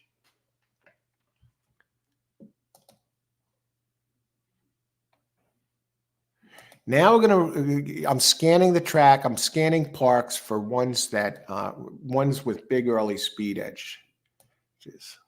First race, there was none with a big early speed edge. 4, Marion Grace. Yeah. And Baby Fade. That 6 furlong claiming race. So of course I'm going to have to look at things more, actual numbers. Right now I'm looking at pace. 8, Marion Grace. Did they ever face each other? Marion Grace and Baby Fade.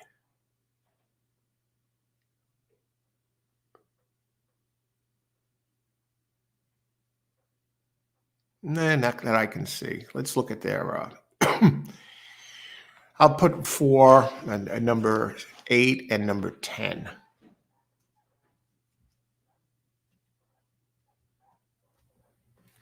Let's just compare these two. And both of them have, grabbed the lead at the first call. Not all the time, but you see, even though I'm just scanning this, at least I'm getting an early idea.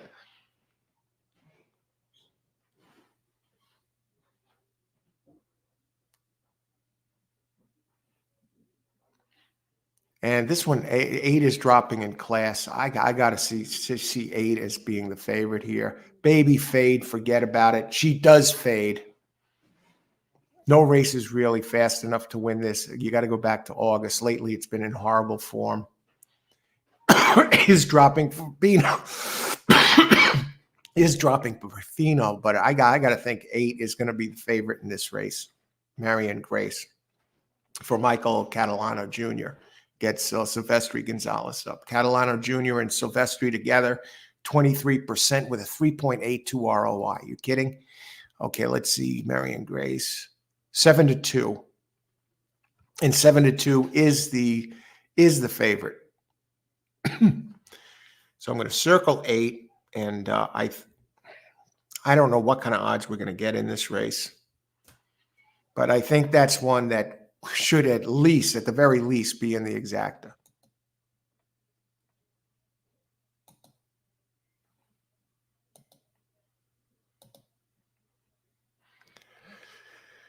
All right, so we are narrowing down some horses with standout speed at parks. Race 6, Z's So Good, clear front runner. Where's they been running? It's been running at Monmouth, not at Parks. Now that's the thing. Is it going to take to this track?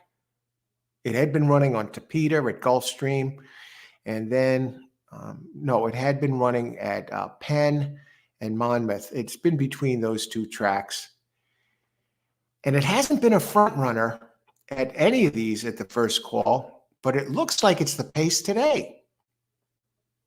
Z's So Good. The other ones are Bronx Tale, number 2, but not putting up the fractions of the 7. Z's So Good, and Boys and Bullets, number 10, has been running here. Let's just take a look at Z's So Good. What kind of numbers? No, race 6, number 7 is a standout as far as the speed goes.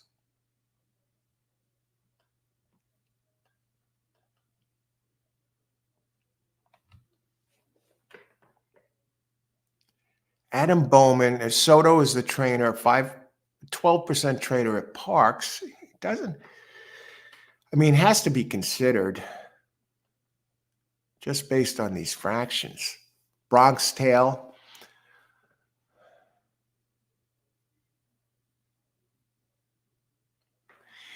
I'm going to list race 5, number 7 as a big pace one there. 7, and I'll 2 a little. 2 has some good races. But I think this is going to be a tougher race.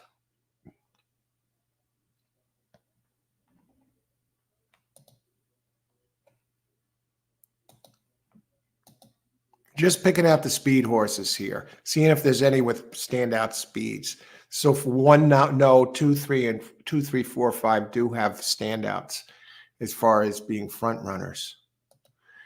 That's what we're doing here. Just looking at the speed at the moment. And what about the form in race 5?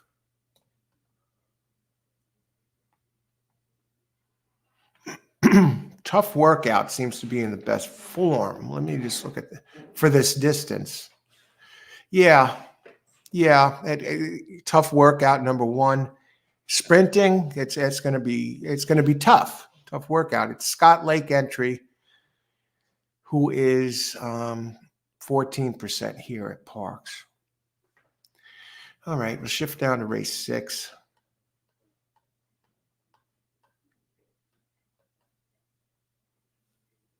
Rambling My Shoes. This is a 7 furlong. Chasing Stardom likes to go to the front. Is it a real standout? Not really. Here you got I'm looking for races with a standout speed. But Rambling My Shoes makes second start. And we know it has some speed at 6.5. Andy Hernandez maintains the mount. Sunset Town, not as fast as the others, did show more speed at 6.5. Comes out of the same race as number 11. Let's see who won. Who won the race to the front? Well, obviously, actually, the 7 had the lead over the 11. Rambling in My Shoes. Let me just look at who actually won that race. Oh my God.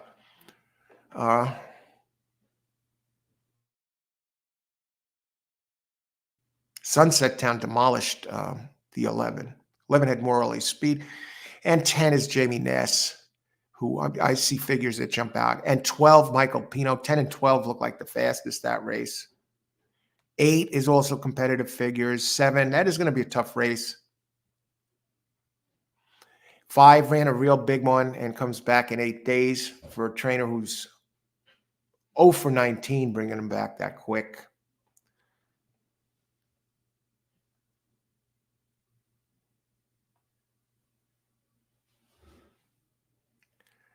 Tricky little race, no standout speed in the 6th.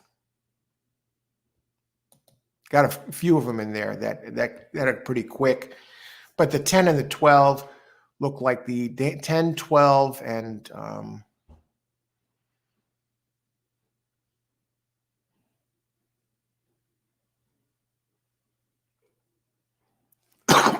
10 and 12 look like the ones. Maybe 7 a little bit. 10 and 12 look like the ones to beat. And 9, Ness has a starter with Miguel Sanchez out of Spadester, first-time starter. And Ness wins, get this, first time out, maiden 3-year-olds in a maiden claim. Ness is 26%. So I'm seeing 9, 10, and 12 as the favorites in race number 6. 9, 10, and 12. And lo and behold, they are the 3 favorites. 10, Sunset Sound for Ness is 3-1. The Pino entry, number 12, is 4-1. And the 9 first-time starter for Ness, 5-1. So I'm on it. You know, I didn't see the odds in advance. And I could see just from scanning the PPs real quick that those 3 are going to be the favorites. And 10 does have the speed. And 10 did grab the lead last time with Pennington.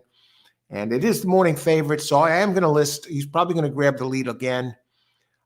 Jamie Ness's race 6, number 10, Sunset Town. Getting ready. For those of you just joining us, good morning. Welcome to All Horse Racing All the Time. I'm your host, Al. I'm looking at it.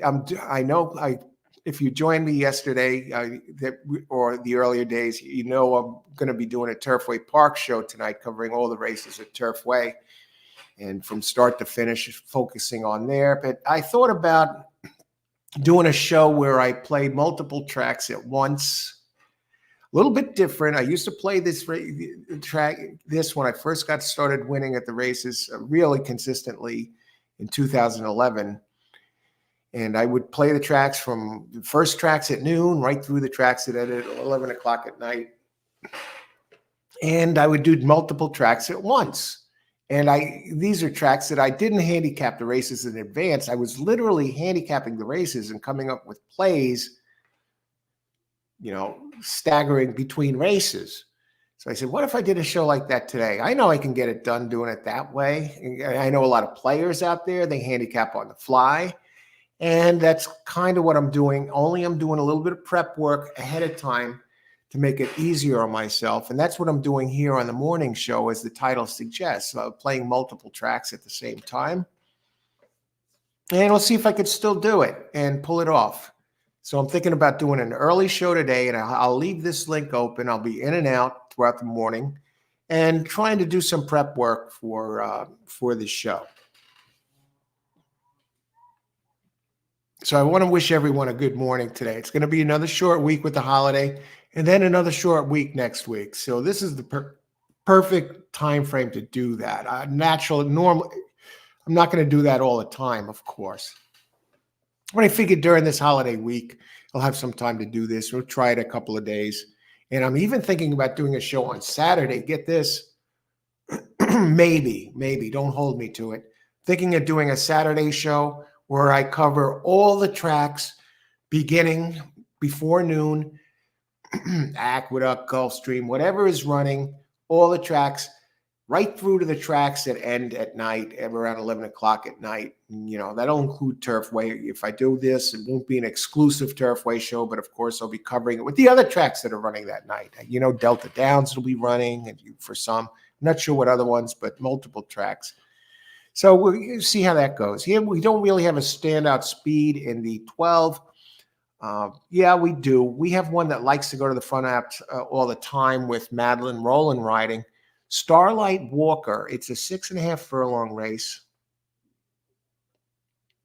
At 7 furlong, it usually likes to go to the front, or it's very close to the front. We got some speed inside.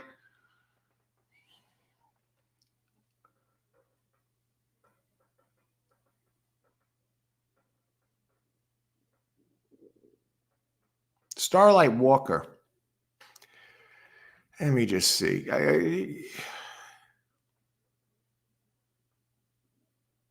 Now, we were expecting some moisture on the track. Yeah, I think number 12 is going to be the speed. Thing is the post position. It's 6.5 furlongs.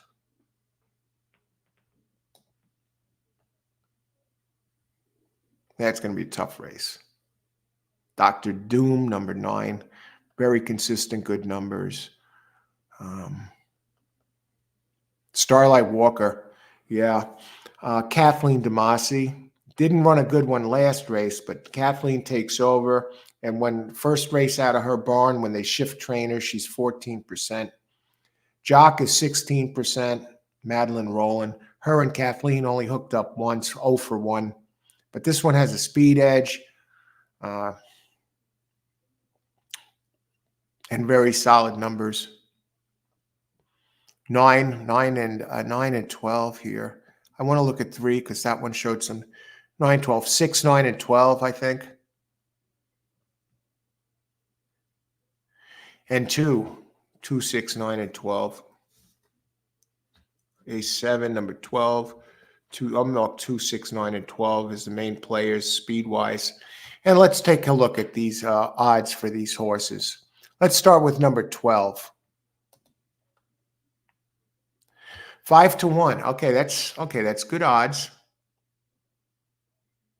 2 box of chocolates. You're getting a 10 to 1 there that has nice numbers. Not early speed. And the 6, 9 to 2. That's the 9, 2, 6, 9. Dr. Doom, 10 to 1. This might be a race where the box 4 in an exact. If I jump up, if I play today this way and do this show, I'm going to allow myself out of my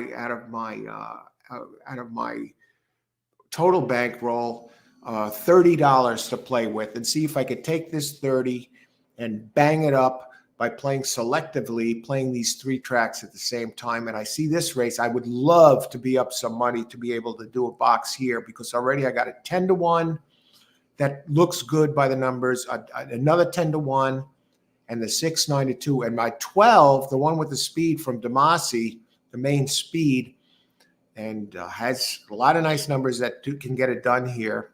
You know, if you look even at the recent buyer figures, has the highest recent buyer figure within the last 3. That opens at 5-1.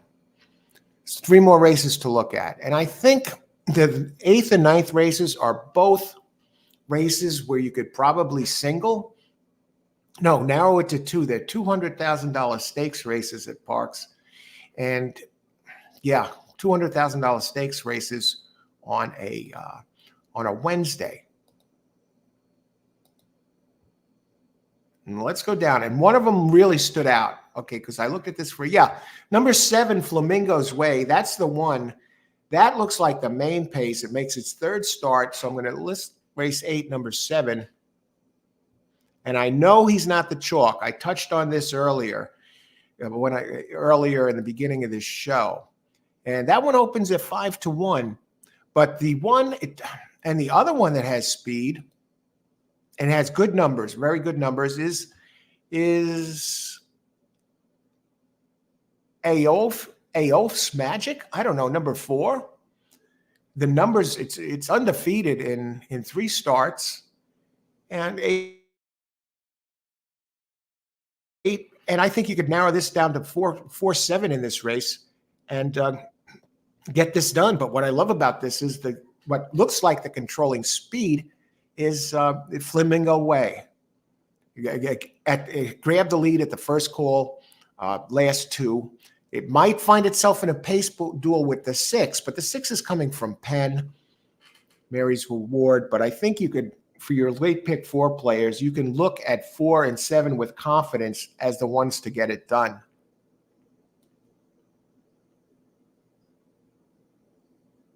Yeah. It's not that simple. Okay, wait a second. I was looking at the 9th there. I was going to say, wait a second. I thought these were slam dunks.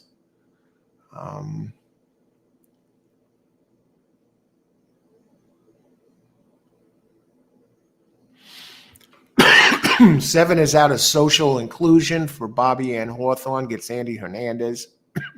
Together, they're 16%. And Flamingo Way has run on a wet track. Let me check the Parx weather real quick and see what we're looking at here, because I think it's going to be wet. Philadelphia weather. Yeah, we're going to have rain there.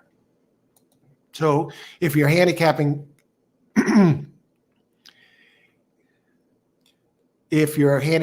Parx, you know, that helps the 7 here. No, that helps number 7 here. But there are some others in here. Mary's Reward. Let's check that one quick.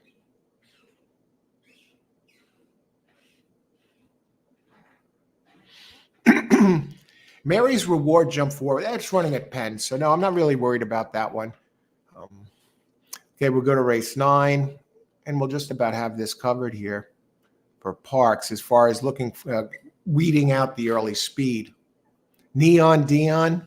Yeah, Deion Sanders. He was fast as hell. Comes from out of town. It's a shipper. You don't know what it's going to do on Parx. Number 4, but I felt very comfortable with a couple of entries in this race.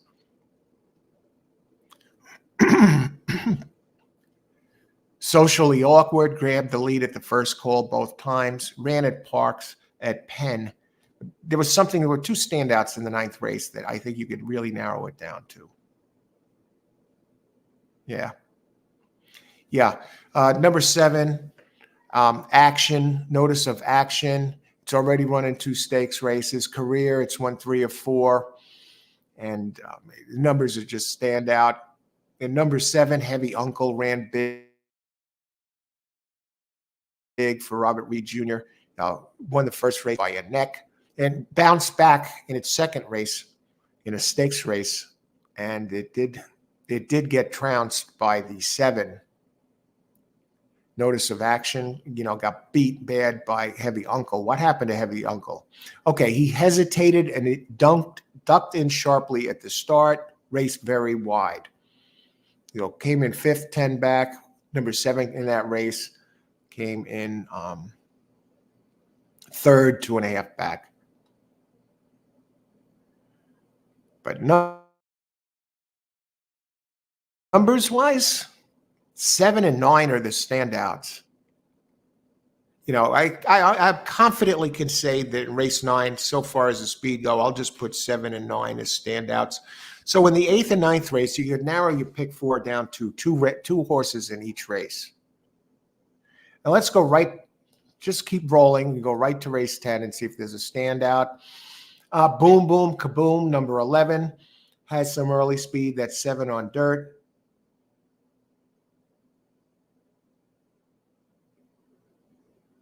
And number 14, number 14. We got a lot of entries here. Our Good Time Charlie. And you got to say that one's the speed. 14 followed by 11. How do they stack up as far as the odds go on the 4 and 7 in race 8? In race 9, the 7 and 8. 7 opens at 5-2 and 9 opens at 7-2. So the 2 fastest horses also have the best early speed.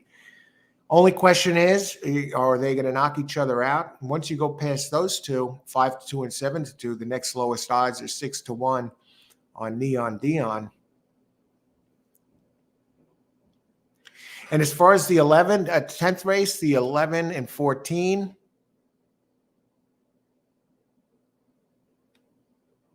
Boom Boom Kaboom.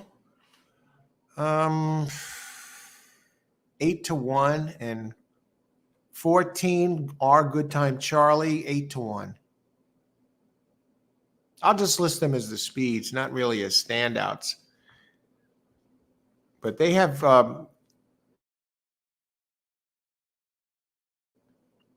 they got their work cut out for them. 11-14, race 10. And if I really want to push it and go 2, 3, 4, 5, 6, 7, 8, 9, 10, if I want to push the speed, since I got it, if I had to say who's the speed in race 1, I'd say 1 and 10. Definitely number 1 is the one with the speed. I know it's kind of in bad form right now, but it got the rail, speed in the rail. And let me just check these 2 as far as their numbers go.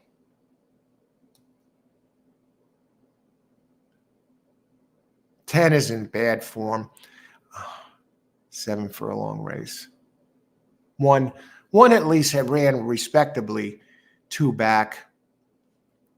I say race 1, number 1 is the speed, and hasn't won in a long time.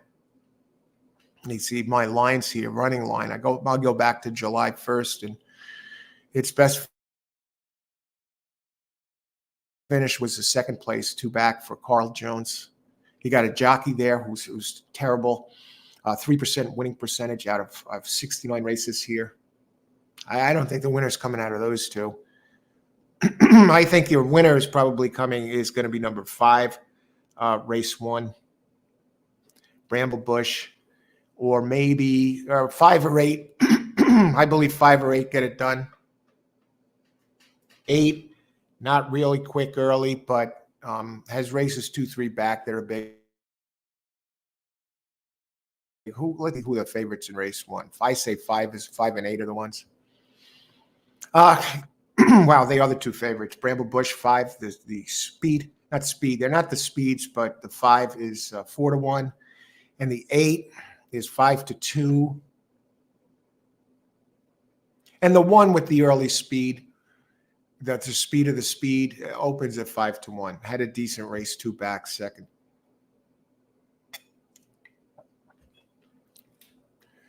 So now I got 2 more tracks to do like this. So I'm thinking I'm going to go that direction.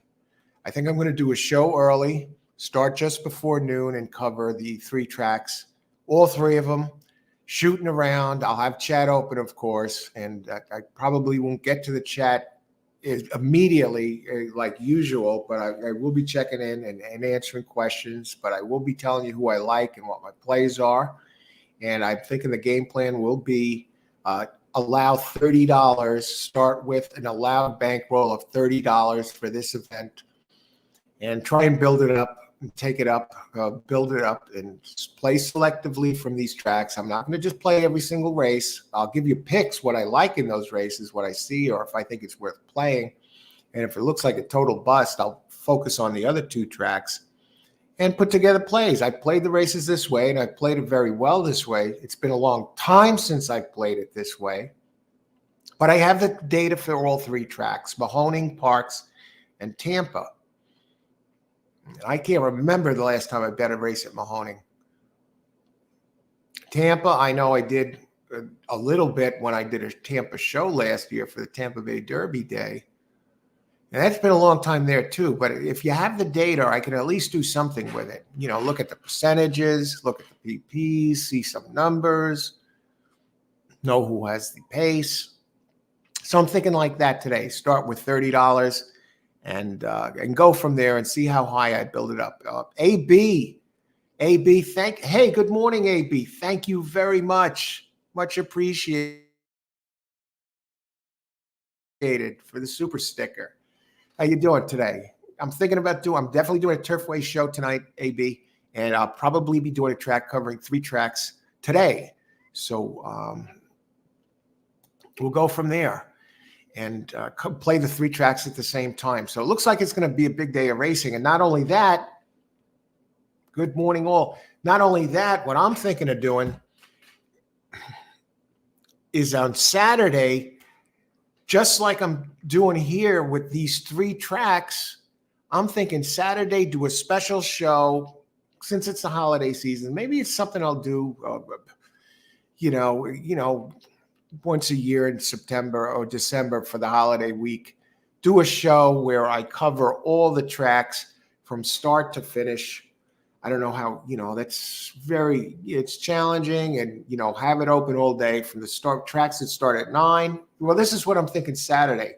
Start just before noon or the morning or what time I start, and be covering every single track that's running from the opening bell right through the tracks that start at night and run through 11 o'clock at night, and like a marathon show.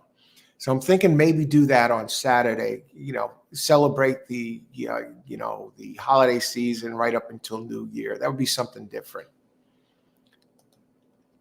Okay. So, and this show is the morning show. I woke up thinking about this and downloaded data, fired up coffee. And right now I'm going to step away. I get rolling with the day, have some breakfast or something, shower, and get started. I'm going to have to step out later. I got to go to the bank and be back. I'll leave this going, and I'll be checking in periodically, more often, a little bit down the road than before. And then I'm going to set up the link for the show, a different link for the show where I cover the multiple tracks, but I'll leave this one open for now. If you want to swap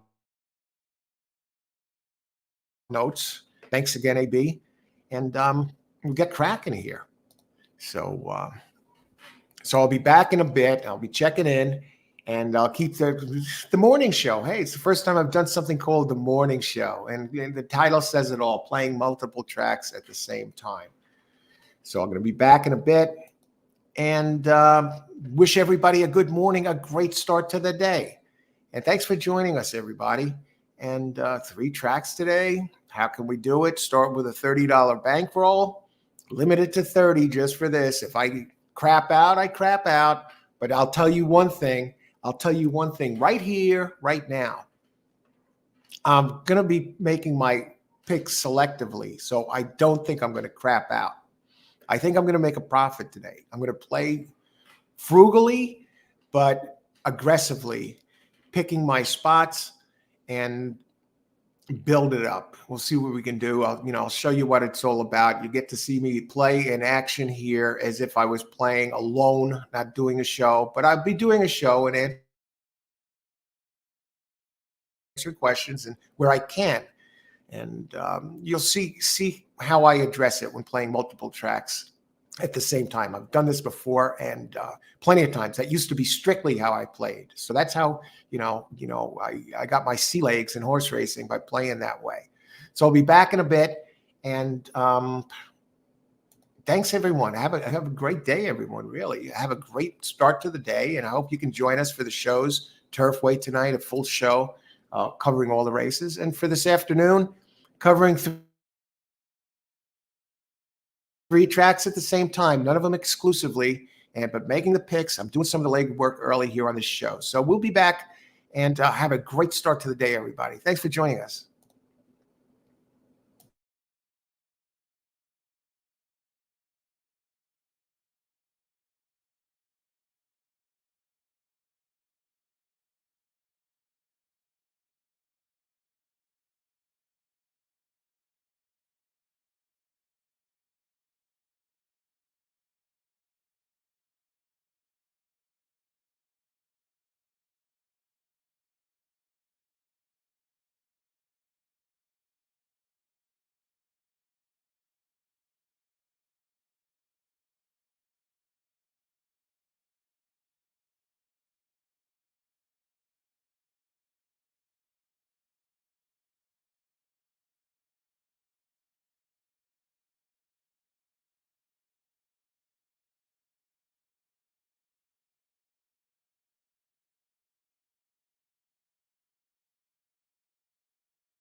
Welcome to All Horse Racing All the Time. I'm your host, Al. First ever edition of the morning show, talking horse racing, looking at different ideas today. Today, I'm looking at playing multiple tracks, the early tracks for a show, and the regular Turfway Park show where I just cover a single track exclusively. As I figured that would be a bit of a challenge. I thought about it right away when I woke up this morning. I thought about it. I thought about racing upon waking up, and I thought about a bad play, a horrible play, one of my worst plays ever in the finale at Santa Anita opening day. It had a standout horse, underlined multiple times, third of an inch worth of underlines under it, 5 horse in the last race. And I put in a play, and I said here on the show that I was canceling the pick and I was moving over to the number 2 horse. 2 horse missed the board. Wasn't a big bet. It was a $6 bet. And the 5 horse wired the field at 10-1. And that's the type of race that that is a lesson learner right there. I guess it was worth the price of admission, right?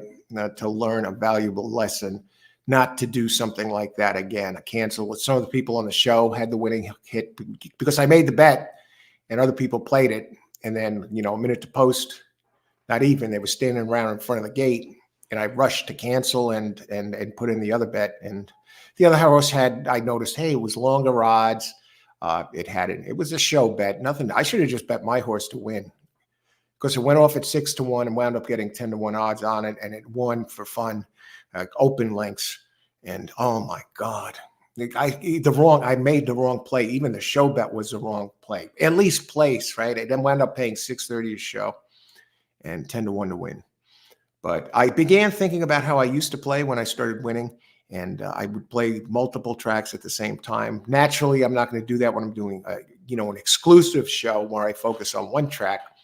But when I do play on my own, when I'm not doing a show, yeah, I do play multiple tracks at the same time, because sometimes there's not a good situation going on the track, on one track, and then I'll look at something else, and pass on the one track and move to the other. Or sometimes I'll even bounce around and have very good days. But when I'm doing an exclusive show, I have to play differently and focus on one because of the chat, the live chat and the interaction and describing the race. I want to stay focused on the main type of show that I do, staying at one place. Okay, you know where you're going to go, you know what you're going to get, and full coverage of one track.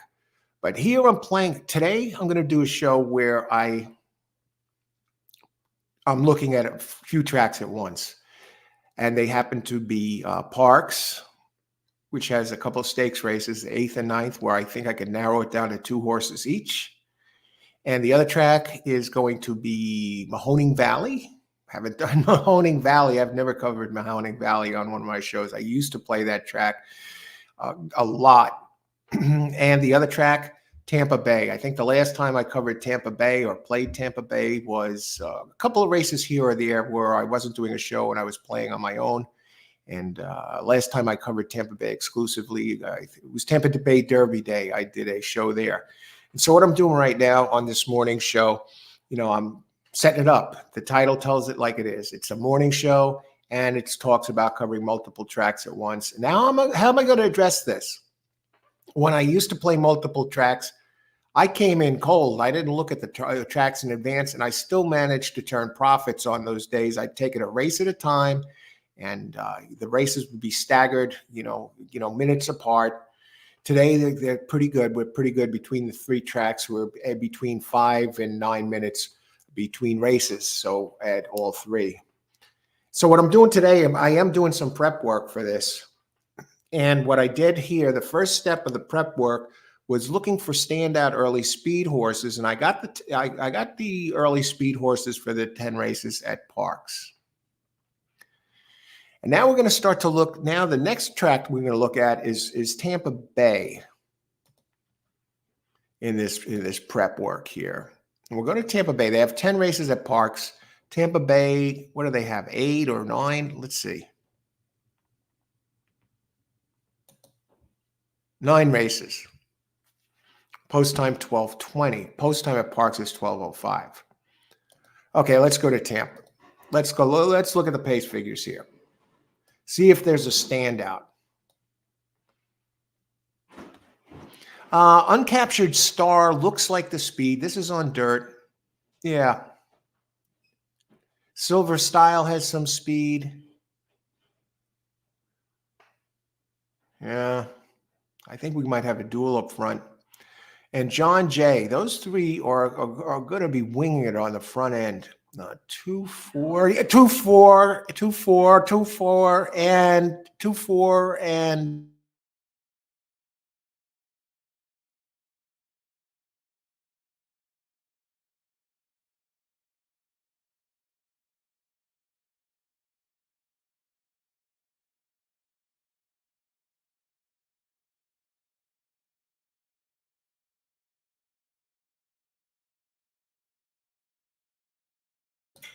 all right, 1 sec.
Just taking care of some business here.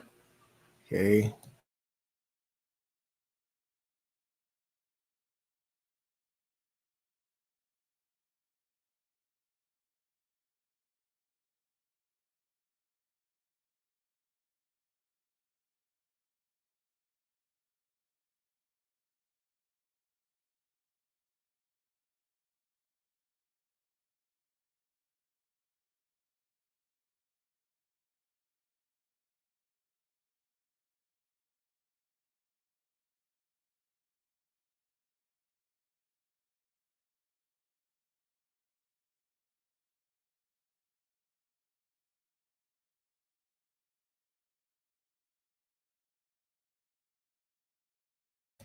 Okay, I'll be back in a couple of minutes. So we're going down parks. We're picking out the speeds here for this race, and then we're going to do the same thing for Mahoning. We haven't really delved too much into speed figures yet. We're just getting an idea. I'm looking to see if there's any real standout speeds in these races today at Parks, Mahoning, and Tampa.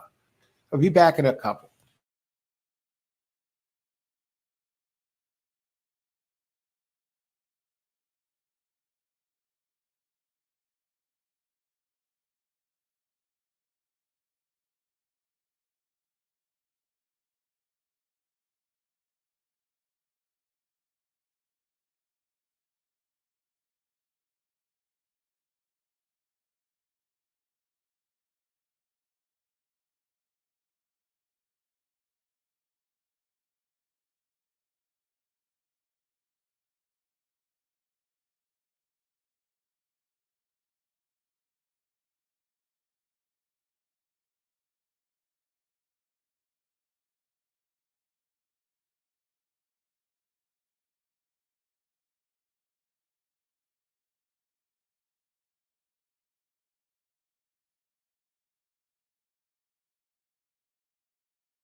Okay, welcome to All Horse Racing All the Time. I'm your host, Al. We're looking at multiple tracks today, talking about playing multiple tracks at the same time.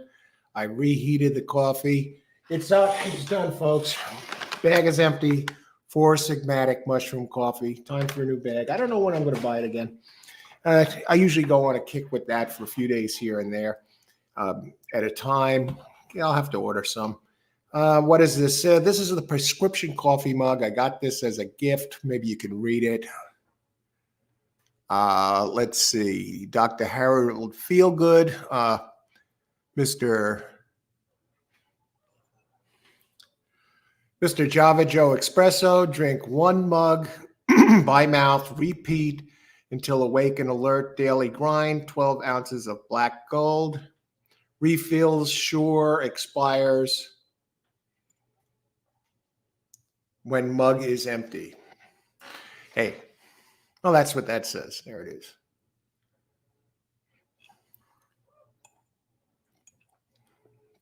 So today I'm excited about this. I haven't done this in a long time, except when I play on my own. I never did a show doing it this way. And I'm going to be covering Parx, Tampa, and Mahoning, and shooting around between the tracks, looking for opportunities. I used to play it this way when I first got started, really winning at the races in 2011 consistently. And when I played on my own, right? The exception this time is back then, I still did good. I still won. So you got that going for you today when I'm doing this. You're going to get to see me in action here covering multiple tracks. A difference between then and today is then I would download the data. I didn't do the legwork in advance. I just started when the races started and seeing the races for the first time. And, you know, I had a certain amount of time, a window, and I'd look for high percentage opportunities and make the picks. This time I'm doing it differently. I'm looking at least some of it beforehand, getting an idea of the pace and looking for opportunities so I could cherry pick races. Because what I'm going to do today is start off with $30 that I'm allowing myself to not mess around with, play with on that show. It's not out of my bankroll. I'll dedicate 30 to this, playing multiple tracks, see how it goes, and look to build that up right here on the show. And I see there are some comments I do have to catch up. Good morning, Al. Okay. Could you put up your picks in the chat? Peter White. Yes, absolutely. When I make picks, I'll put the picks up. I'll say them. I'll put the picks up. I'll say them before I put them up at the same time. Good luck today, Peter. Thanks for joining us. Olin Walker, starter, race 5, Tampa Bay. All right. I'm looking at Tampa right now. Cats away, early speed. Let's look at Olin's cats away in that race at Tampa.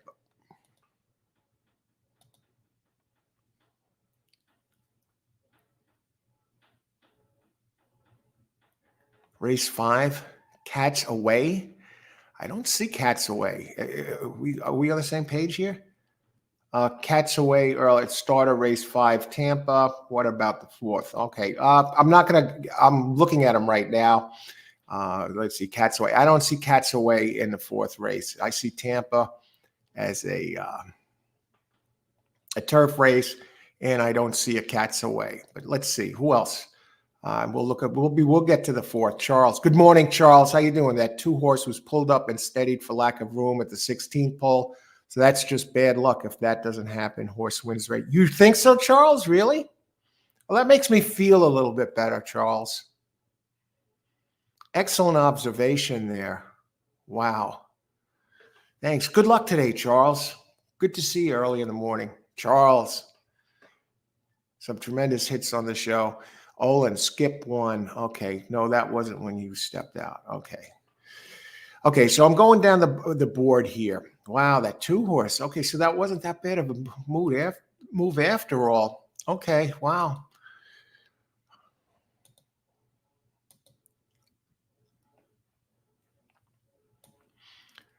Okay, race 1. Okay, where was I? 2, 4, and 6 I saw as the speeds. That's where I was. Let me just see what kind of odds they're taking in there. 2 is 9-2, 4 is 5-2, and 6 is 6-1.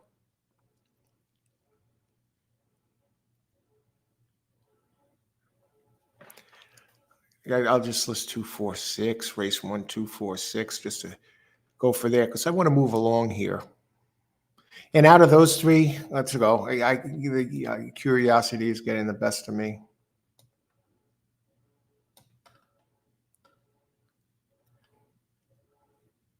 Silver Style. 6 ran a good one at Tampa. 2 back. I think 6 is a little interesting because he comes off the Tapeta and really seemed to like the dirt at Tampa. So I'm going to mention 6 because turning back, he might even have bigger early speed. And he already looks like the speed of the speed. Very low percentage trainer.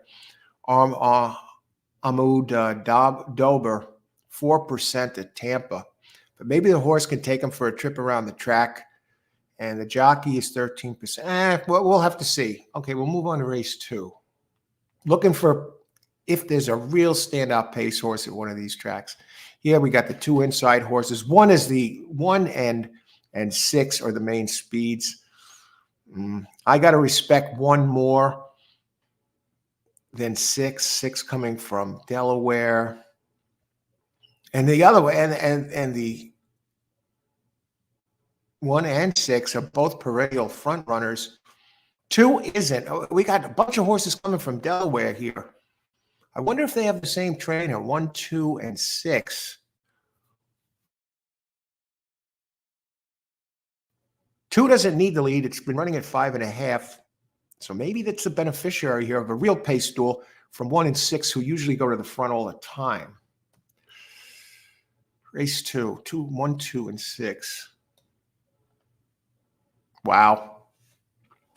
2 has run at Tampa before, and so has 6. And 1 and 2 both have run at Tampa before. What happened to Biden weekend?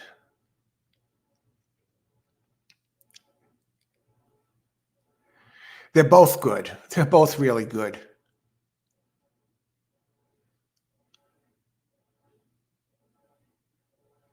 But 2 has run much better at Tampa than 2 has run better at Tampa than the 1 who'll be in the speed duel. Let's look at the 6. 6 has the speed, but he's slower than the others. 5 ran big, won at Tampa last race for Benny Feliciano. And Ricardo Feliciano is the jockey. Look at this. I guess they're related. And together they win 22% together. And they win that's over 860 races. I got to think 5's the winner in this race.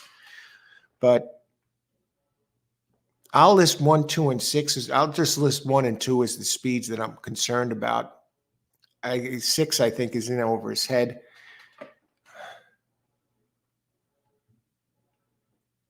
Two is going to be tough.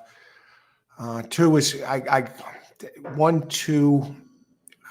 I got to think the super comes out of these. But let's look at the odds on these in a second. At Tampa. Yeah, that 5, the Feliciano team opens 2 to 1. The 6 is 12 to 1. I get that. Numbers look too slow. This could very easily be a 2-5 exacta. And 2 is the second choice. That's a bit of a break. But we don't know what the public's going to do with these.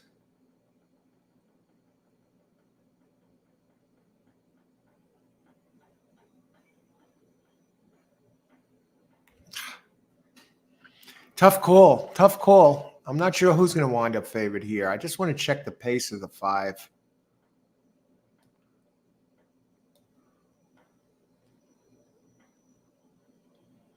Flipping Fish.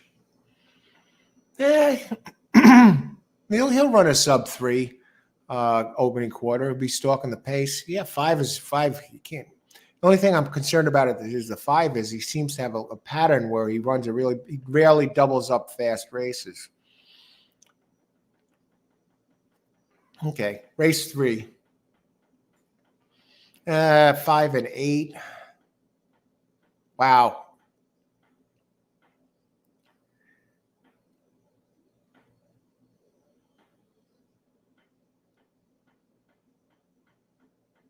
That's 6 furlongs. I mean, it's running, 8 is running lightning fractions at Gulfstream. At Tampa, it runs slower early. Still okay. Still has speed there. 6 furlongs. He's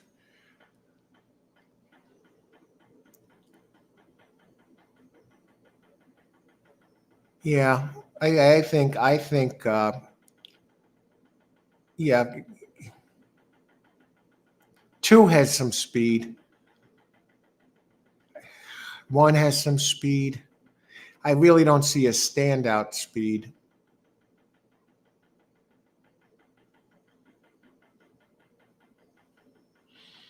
I'd say 258 and see, because depending on the circumstances, the last time 8 ran on dirt at Tampa, put up a 23-2, but has put up as quick as a 22-4, like 7 furlongs. That was a year ago, December 10th, 22-5 at 6. I'll say that the 5 is not going to be the speed, early speed, 22.85. 2 is probably 2.8, maybe a little 5. Let's just take a look at these and see how they stack up as far as I'm prepping a little bit here for the,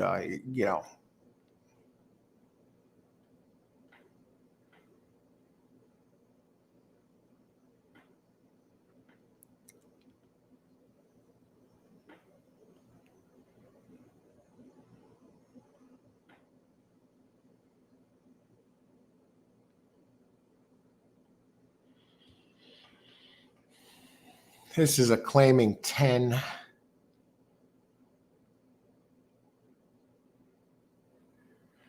Yeah, I think 5's going to be tough. I think 6 is not one of the speeds. Hasn't run at Tampa. Very nice numbers. Let's take a look at the odds. Yeah, 5 is 8-5. 8 is 9-2. The one that looks real interesting, I don't know what it's going to do here, but has some very fast concealed races on Tapeta that are quick. Decent race. Wait a second. Number 6 looks like an interesting bomb in race 3 at 6-1. Number 6. Question mark with the surfaces in that.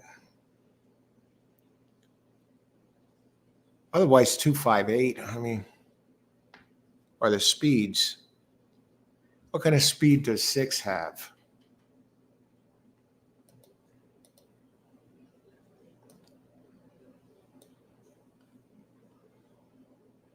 Has a little bit of speed.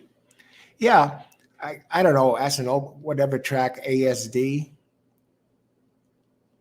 It's run at Turf Paradise. It's coming in from out of town. Can it carry the numbers here? I don't know. We'll have to take a look. We'll shift down to 4. Just looking for speed, pace figures. I'm not really seeing any that are flying off the page. Let me see what the odds in 6 are. Wait a sec, 6-1.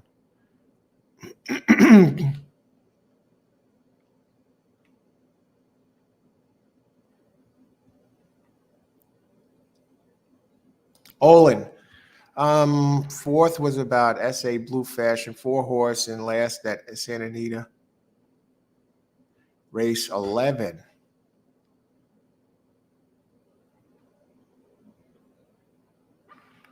Okay, I'm not sure exactly. See, I'm looking at Tampa Bay now. Okay.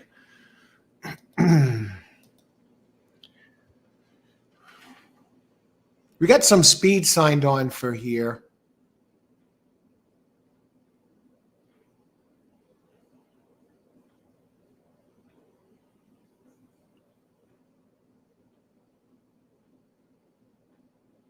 One has a little bit of speed.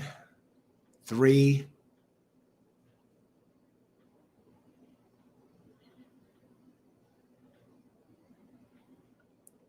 5 has some speed.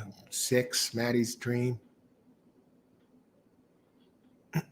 Golden Wand comes in from out of town. You don't know what kind of speed they're going to put up at this track, so I'm not going to even list 4 as one that.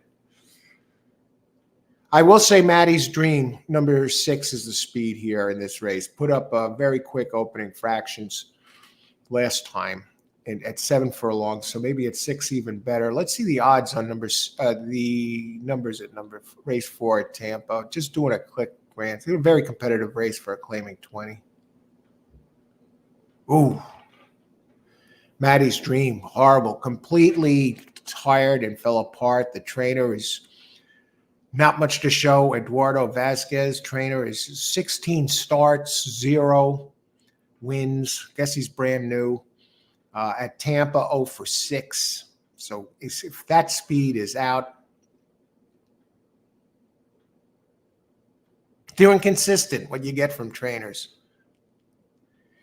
Number 1, Jose Francisco D'Angelo, Figueretti, does have good races at Tampa.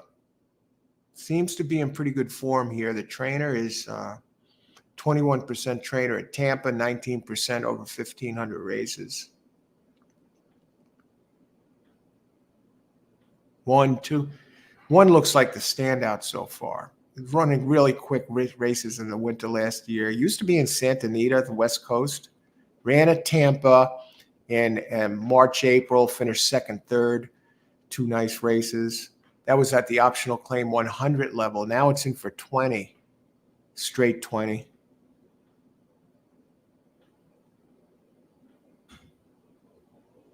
A lot of horses. I mean, the 8 has the numbers. Some fast races in October, August, September. Seems to be circling towards a good one. High percentage trainer, Jose Delgado with Sammy Camacho up. I mean, that's probably going to be the favorite. I think either 8 or 8. I mean, it goes through 8. 1, 2, 8.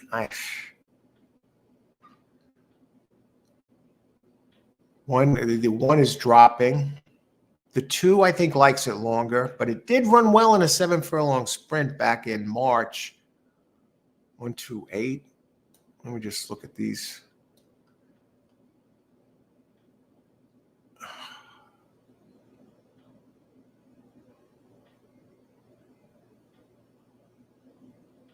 Two does have some speed. It goes through 1, 2, 8. 8 probably is favored. Let's take a look at the board. My Man Vito is 15 to 1. I mean, the 8 is 2 to 1. The 1 is 3 to 1. But My Man Vito is 15 to 1. Let me go back and look at this 2 a second here.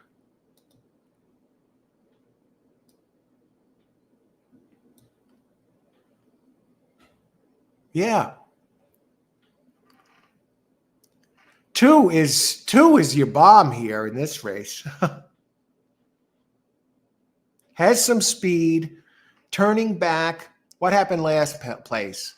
Off pace, between, save ground, got stuck running between at optional claim 32. Keep an eye on number 2 in race 4. It actually has speed too. And we got the trainer change going for Monica Magui. Low percentage, 6% jock. Villalobos. Trainer jock together, 8%. 8% together, but with a 204 ROI. But 2 is opening at 15 to 1.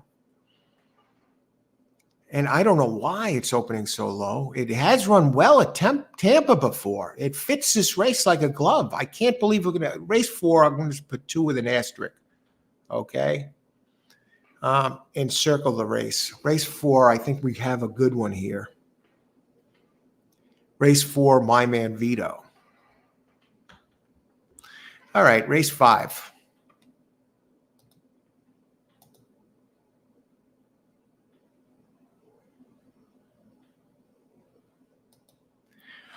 Christopher Race 4. Good morning, Christopher. Race 4, number 4 to win, place 436. I totally disagree, Chris. I'm just looking at this race right now. I know you pick winners on the show, and you're a very excellent player.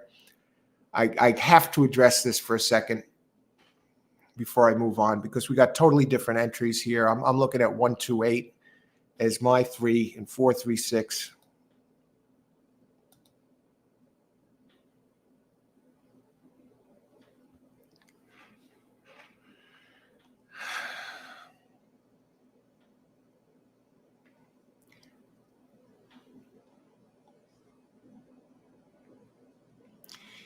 Even at his best, number 4, okay, you got a good trainer. At his best, he doesn't compete with the others, except for maybe for one race. I mean, in 2021, it was a G3 runner, and then it had 167 days off. It hasn't been the same since February of 2022. Actually, since it has one race that fits this here, and that is at Remington Park in December 17th of 2021. I can't go there. Let's look at the 3.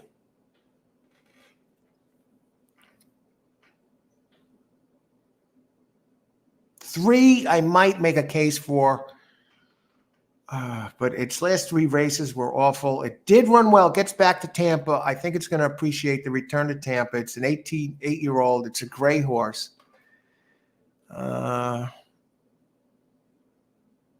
I think it's running at the allowance level. The trainer 0 for 10, Brandon Moriath. It has a bunch of 3rd place and 2nd place finishes at Tampa. Competitive there. That one, it is competitive. How does it figure pace-wise? The trainer, though, is a real big question mark. And not just the trainer. It's the other 3 horses I mentioned.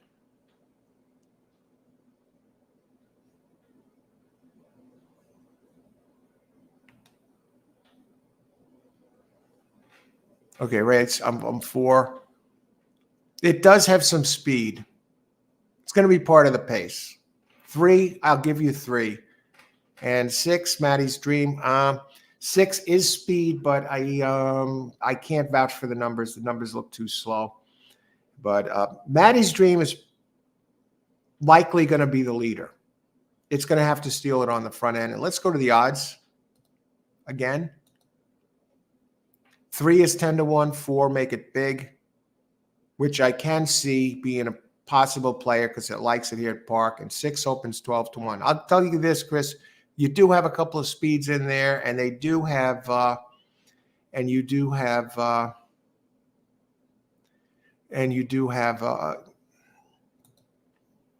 runs well at Tampa. I think 2 is your bomb to get involved. And it's going to be an interesting race. Sammy will get bet down. Olin. Let's see. Who's Sammy? He's on the 8, right?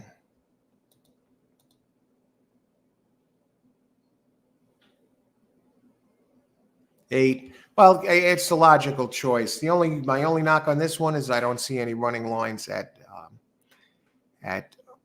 Tampa. Jay Edwards. Jay, hey, good channel here. 50-year-olds playing horses since I was 5 years old. Good morning, Jay. When my grams and uncle took me to the track, Hollywood Park. Nice. Did well at Parks yesterday, so I guess. Welcome aboard, Jay. Good luck today. Thanks for joining us. And Jay goes on to say, I'm playing Tampa today. I'm going to be covering all 3 tracks here early, something I haven't done on the show before. Tampa, Parks, and Mahoning. Number 1 cardinal rule is don't play back-to-back days. And if you have to, don't play a track the very next day you had success at. Okay, that works for you. Excellent. So no Parks today. Keep up the good work. Thanks very much, Jay. And excellent, for sharing here on the show.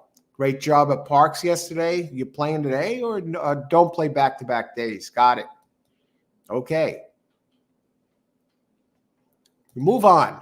Okay, race 5. Do we have any speeds now? Now we move to the turf for race 5. So early speed is not as much here. Turf racing, as most of you know, it's a cavalry charge. If you have to do something with some speed,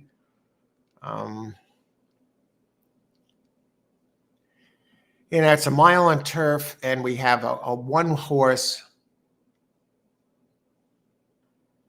The number 1, 2, 3, 4, 5,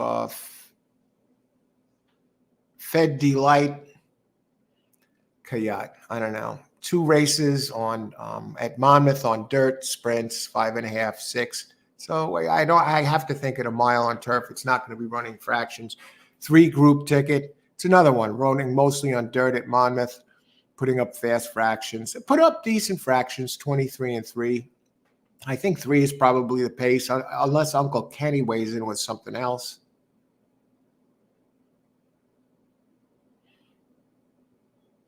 Uncle Kenny has some, yeah. I'll just leave it at this. Number 3 is probably the speed and breaks inside group ticket. Let's just look it up. 3 is the main speed here in race 5.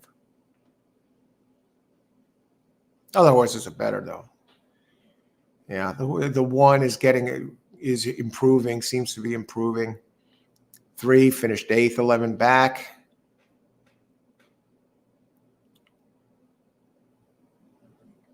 I'll have to take a close look at the 5. A lot of times when I see these dirt horses come in that are sprinting and then they make their first start as a turf route, they come out like a world beater. I think 6 looks like the one to beat. It romped last time for Michael Deeney with Kevin Govez up at the claim 16 level. It's kind of moving up. 7 keeps getting better. I got to think that 5 and 7 are going to be favored here. 5, Uncle Kenny made his first start, ran very well, and is one with the speed. So I think I'm going to include Uncle Kenny. I'm going to go back to the 3 a second, and you don't really like it. It's coming back in 19 days for a trainer. Very, very lightly race trainer and a jock who's 9%, 5% here, Jorge Vargas.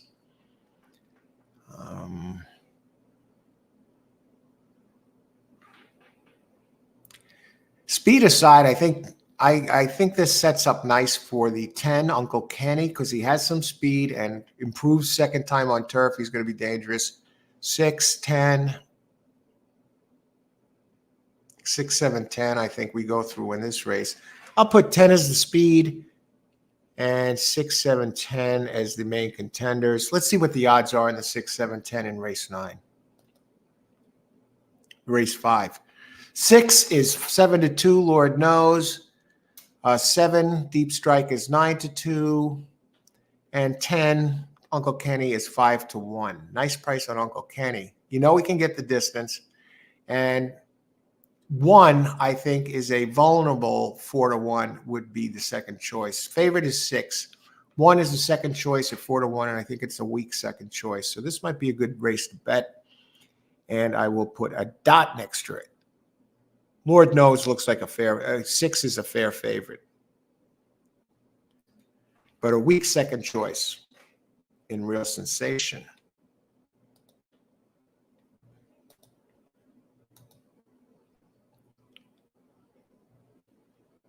Just playing Tampa today. All right. Good luck today, Jay. I see a live long shot in the 4th. I don't know if you're up. You heard it in 4. Speed aside, I think number 2 it's no real standout speed, but number 2 is opening at 15-1, and I have to think the odds are going to go down on that horse. Name of the horse, My Man Vito. Okay, we move on to 6. 7 furlongs on dirt. I'm just looking for pace here at this stage. Early prep work here. Been a while since I've done this. I'll tell you right now, number 7 does have a one with a big pace edge. It's number 5. And 2 likes to go to the front. It's a dirt race. And race race 7. Let's address 7 before I address 6 for a second.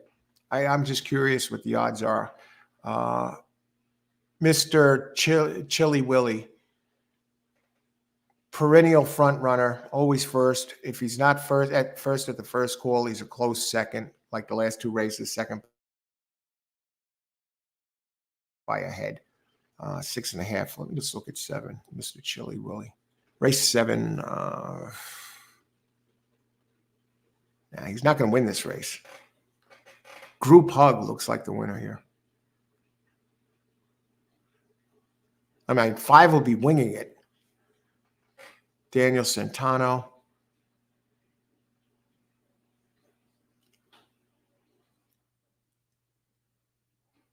Group Hug. Hard to look past Group Hug. What are the odds on Group Hug in race 7? 6-5. There's your single, folks.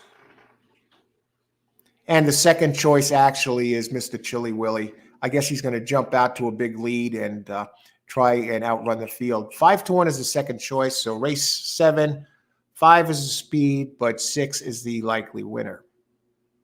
I mean, 4 is the likely winner. What kind of speed does Group Hug have?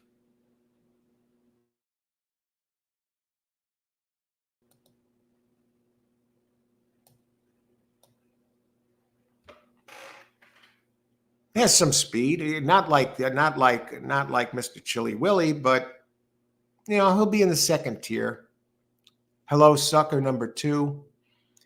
Had some fast races on Tapeta, but it ran at Tampa. It wasn't running fast fractions. Now we'll go back to 6. You know, Big Bucks a lot, probably the front runner here.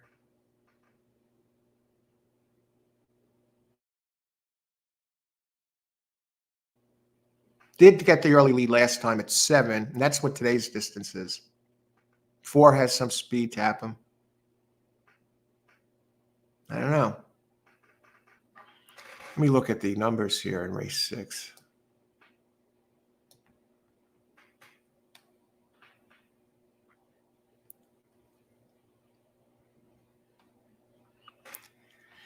Three has a weird pattern where he's good race, bad race, good race, bad race. Very tough race.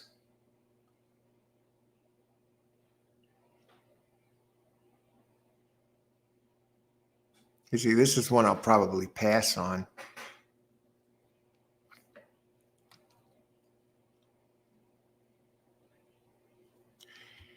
Now, 7, the one with the speed, is moving up in class for Christos Gaddis, who is 10% moving up. That covers over 140 races, gets Jose Ferrer up 17% together. They're 3 for 9 together.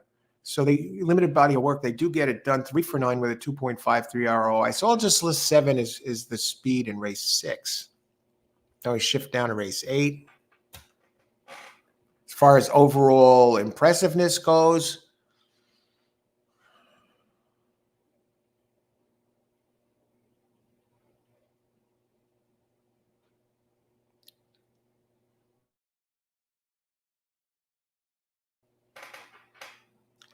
I mean, awesome brother Bill. I had a couple of decent races in there, but not here at Monmouth at Parks. It ran here and it didn't do well. 9 lengths back at optional claim 12. 4 ran okay. 1 is the one that interests me. It seems to be curving towards a good one, but he's coming back in 11 days. Michael Simone he brings him back in 11 days. Simone, when he brings it back that quick, this quick, he's 16%. Angel Arroyo up. I got to think 1 has got to be really expected here.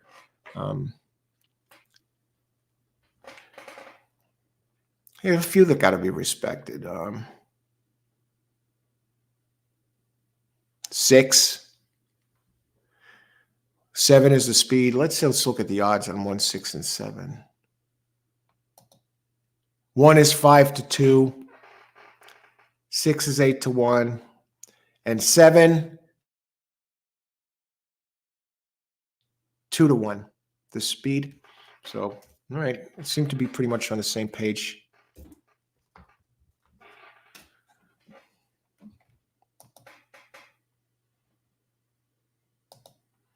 All right, let's go to race 8. Let's see what kind of pace we got there, and then we'll move to Mahoning. Look at their pace scenario. At least I'm going in there with a little something to work with. I got my notes here. See, I'm writing them down. Let me show you what I'm doing here. Not fancy. It's not, I understand it. It's not neat. It's the bottom of the page. Parks. Okay. I understand what it means. You can see I was figuring out the times, staggering the times, how far the races are apart. That's what those numbers stand for. And as you can see, the races, early races, for example, Parks starts, one race starts at 12:59, and Tampa starts at 12:50 at that same time. So there's 9 minutes there. And the closeness is between Tampa and Mahoning, 12:50 and 12:45. They're 5 minutes apart. So I'm getting an idea here if this is even, how the times are staggered. So I got time to do something between races. So if I don't get to the chat as quick as usual, it's because I'm starting today with a $30 bankroll I'm allowing for this show, playing these 3 tracks at the same time. So I'm going to be very selective, try and find situations where I can get at least a 50% winning percentage.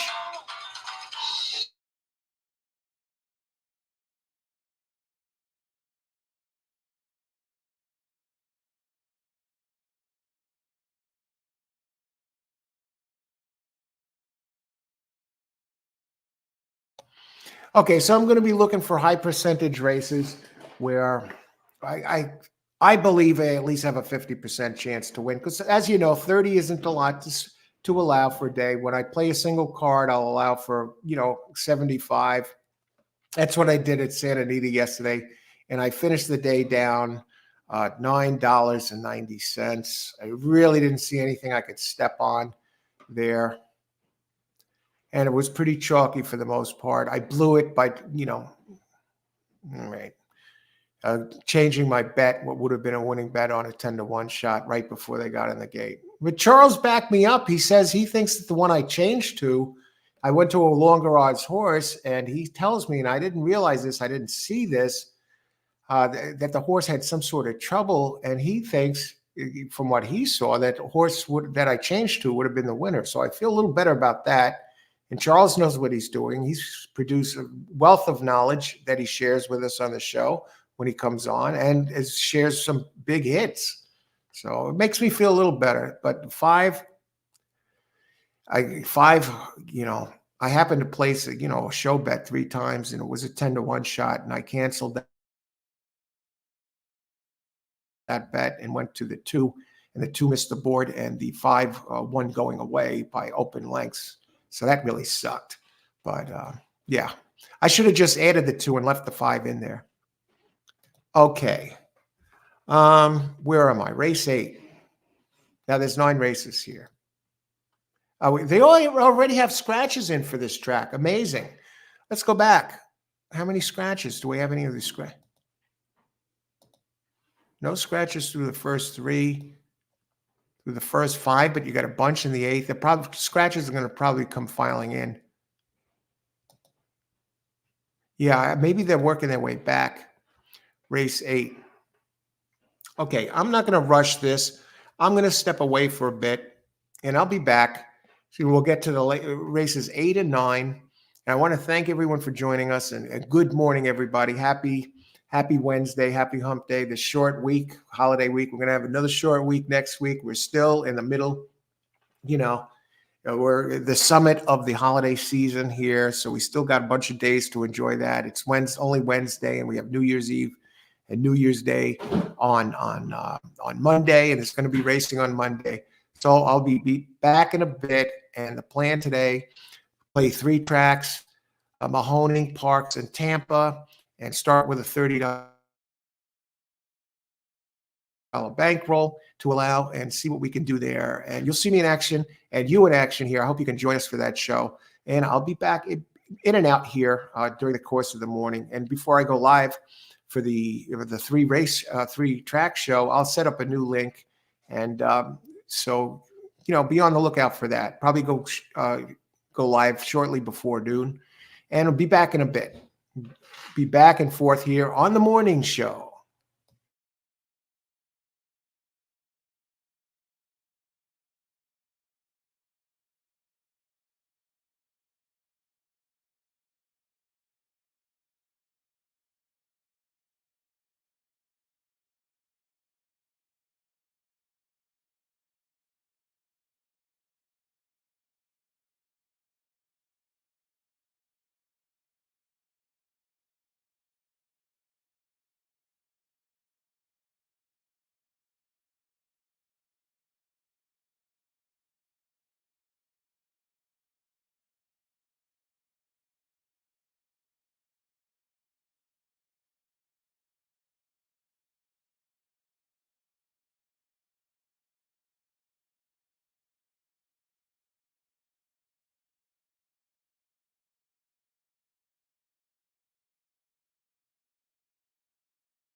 Okay, we're back.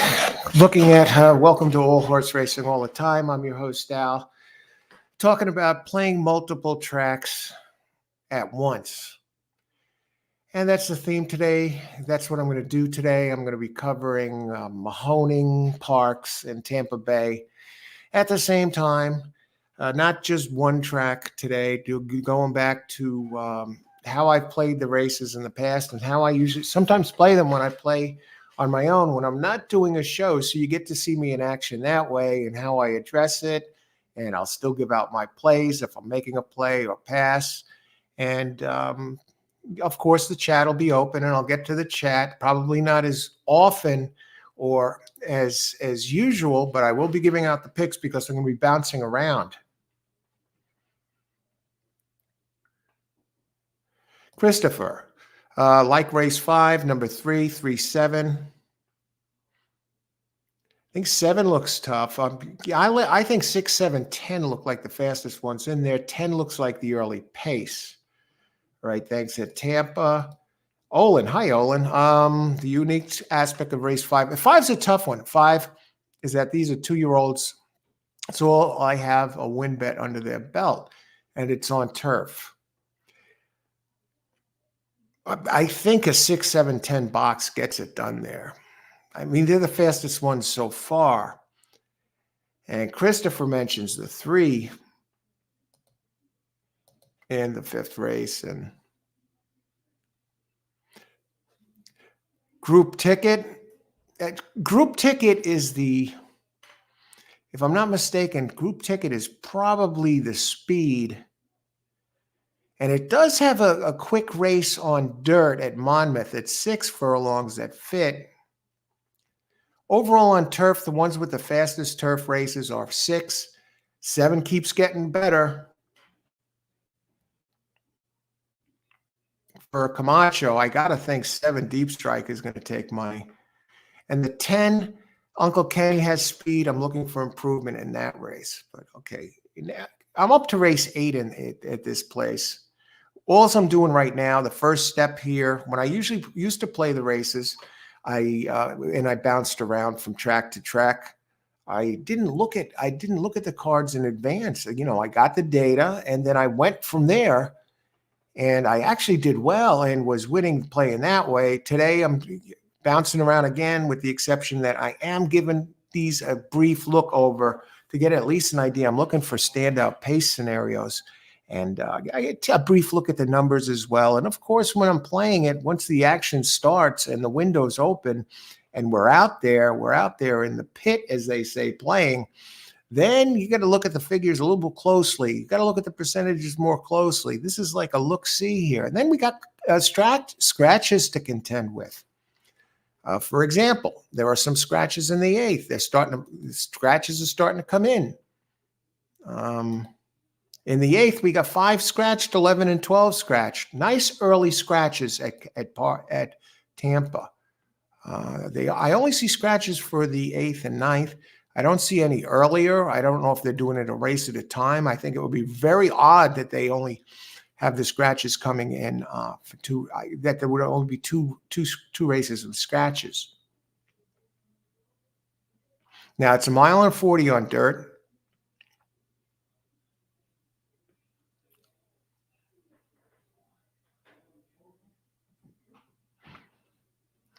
I would think 2.9, looking briefly at the 2.9 are the ones, 3 White Soldiers and 9. My Noble Knight, you're getting a pretty good price.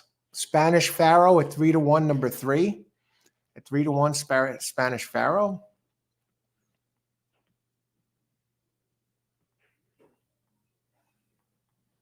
Well, it has 2 turf races. The one race it did have at Monmouth on dirt fits this race.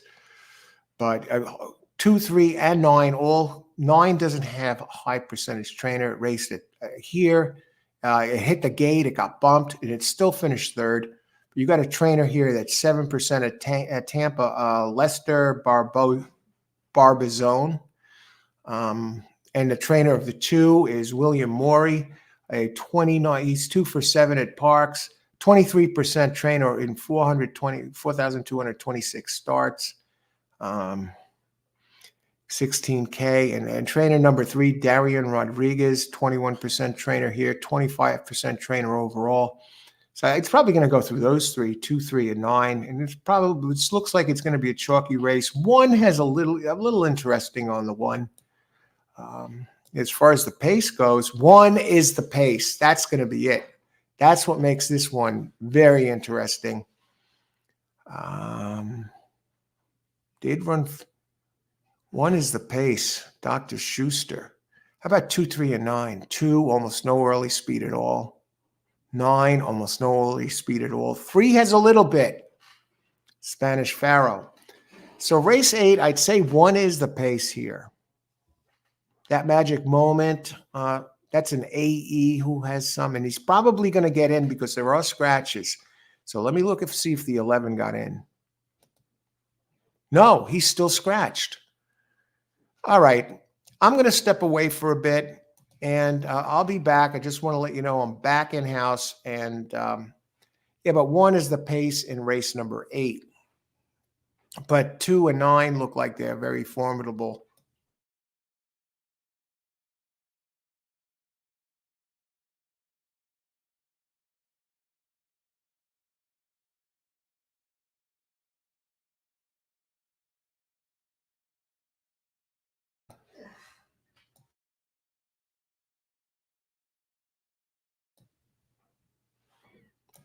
Austin, I want to say hi to Austin. Good morning, Austin. Single late pick 4, 5, race 8, 4 horse. Yeah, that looks like the best one there. I think in race 8 and 9, I think you could narrow it down to a couple of entries, the 4, 7 in the 8th and the 7, 8 in the 9th. If you want to protect with 2, I think it sets up the pick 4 perfectly. But 4, yeah, that's undefeated. And in race 9, but 7 has some speed there. I might try and steal it on the front end. In race 9, I got 7, 8 there. As I'm looking over the pace figures, Austin. What I'm going to do today is I'm going to do a show, a little bit of a different show. I'm going to start with a $30 bankroll that I'm willing to work with and cover all 3 tracks, Parks, Tampa, and Mahoning. And later tonight, I'm going to do just a strictly a usual show covering Turfway Park. And I'm thinking about Saturday doing a show, a rare show. I'll probably do one of these once every blue moon, but it's the holiday season. I'm thinking in race on Saturday, the 13 stakes races, doing a show that covers all the tracks that are running. I'll be bouncing around, starting with the early tracks and the middle of the day tracks, right up until the tracks running at 11. There are 13 stakes races on Saturday, and it's a show covering all the tracks. This way people can see how I handle it when I play that way. Sometimes I play that way when I play on my own when I'm not doing a show. So you get to see how I handle it. Anyway, Austin, good luck. I agree that 4 horse is going to be real tough to beat. Now I'm going to be away for a few, and I'll be back. I want to welcome everybody aboard. Happy Wednesday, everybody. Another short week, and we got the big holiday weekend coming up for New Year's. So I'll be back in a bit.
All right, we're back. Welcome to Old Horse Racing All the Time. I'm your host, Al. We got some things done here. Finally just had breakfast. I went live at 5:30 this morning, broke away, went to the store. Actually did some of the reporting, going to the store and back from the phone, way early. I guess that's probably around at the 1 hour mark. I don't know.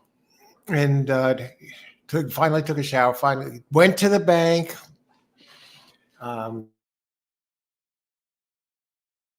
had breakfast, just finished breakfast, and now we're going dead red. Today, the game plan going to be going after three tracks today in an unexpected early show and an idea that came to me earlier.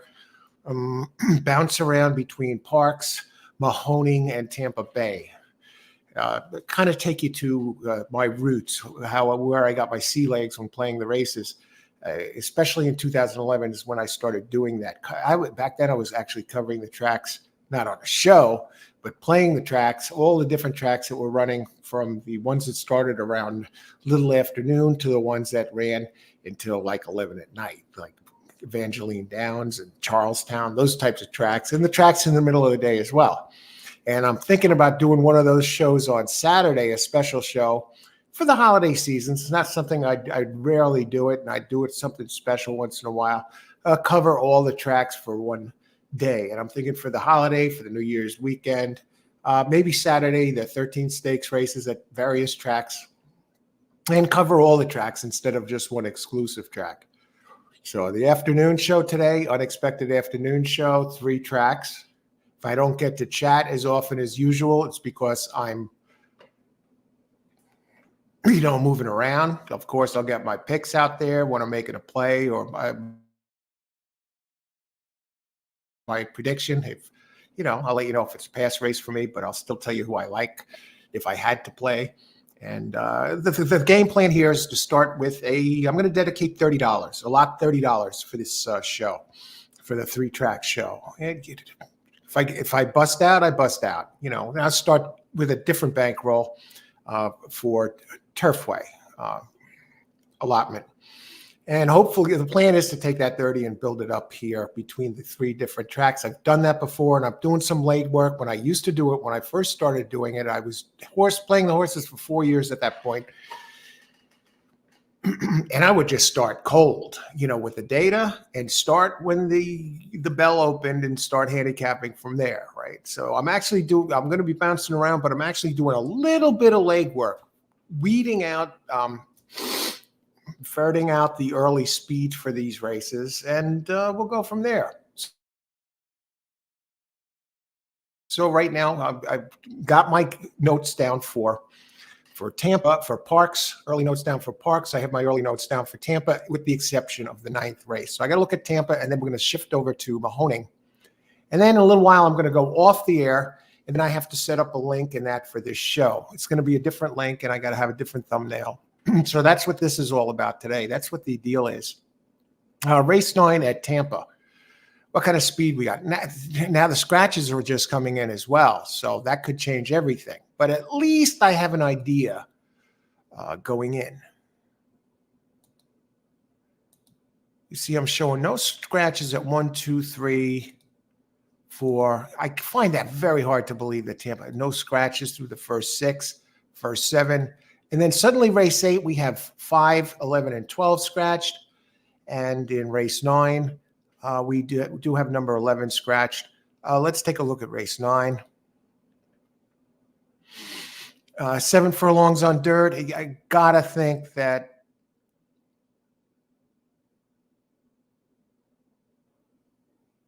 now 2 runs very fast on Tapeta, but not on the Tampa surface. It did run a 22-8 on a wet track last time for Sammy Camacho, but I guess he will be the speed.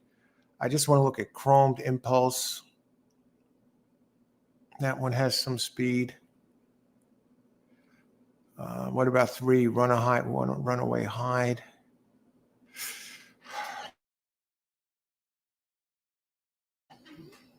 Two, 3, and 8 look like the speed, but that's 7 furlongs. 3 and 8 are both 15-1. 2 is 5-1 with Camacho.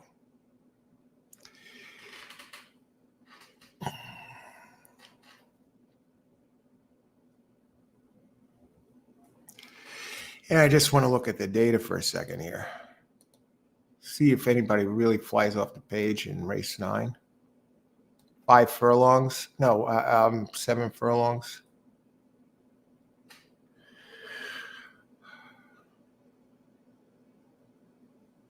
It's coming in from all over the place here. Track switchers.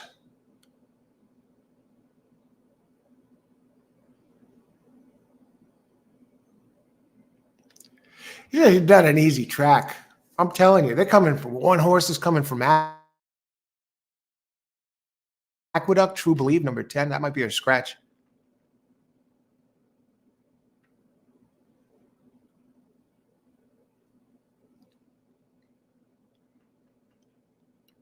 It's an 8K race. I got to think 3 is going to appreciate getting back on the dirt.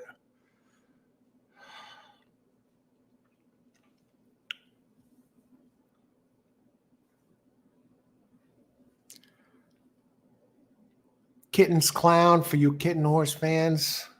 Does its good running out of town, came to Tampa, throws a clunker. Look at trainers. 4, Grand Rock. Is that scratch the 4? No. Very consistent. At least it runs here. Moving up in class, though, for Barboza. Barboza 19% moving up with a 2.12, so knows how to spot him.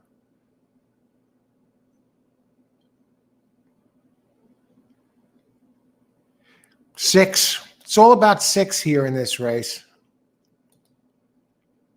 Heston, 12-1. There you go. Coming up with an interesting one. Number 6, 12-1 here.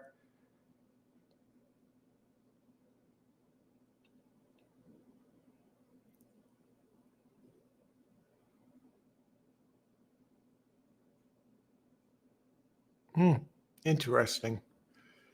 So for 3 and 6 look like the ones.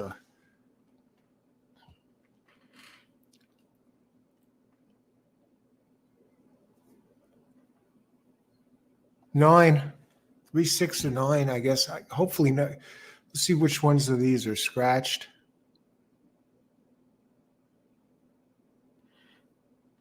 And a couple others look interesting too. 11, 12. I mean, this is a strange race, and I think some of these are scratched.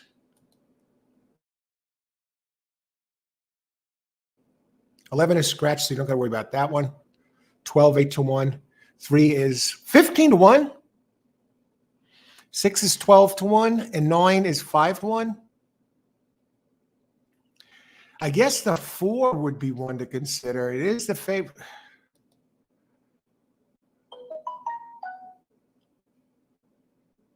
I don't like 2.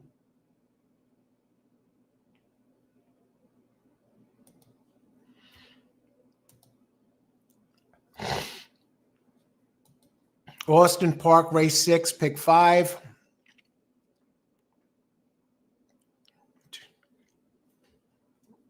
Race 6, 6, 7, 8, 9, 10. Okay.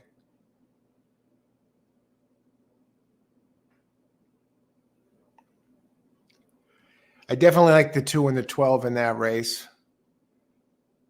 Race 7.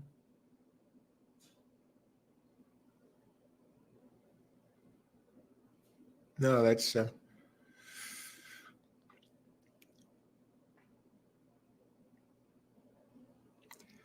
yeah, I think the 10 is the speed there. All right, and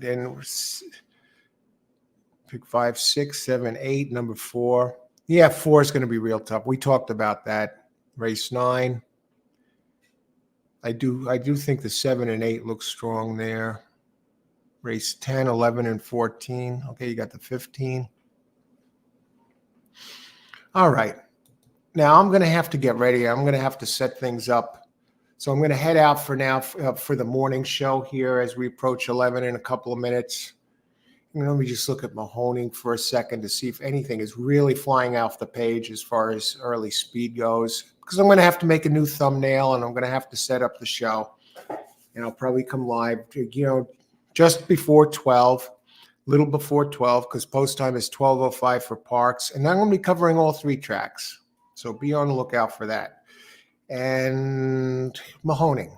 Mahoning. Let's look at Mahoning. And I'll look at these further, because there's still scratches. Okay, there's only 8 races at Mahoning.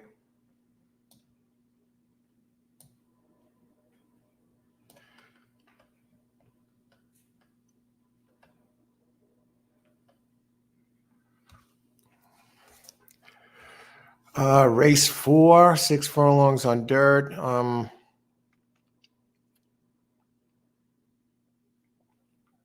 I'd have to say 4 is the speed there. They have Spirit of Seattle, number 7, who he has been running on Tapeta. So we don't know what kind of speed it's going to show on dirt as of right now.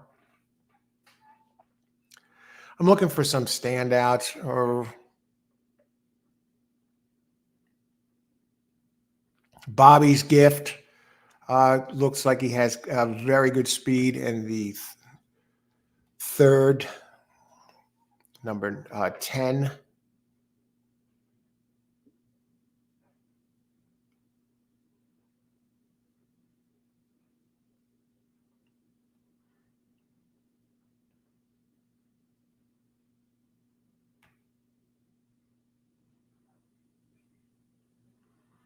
Tough call here. 4th race. 3, 5, 10.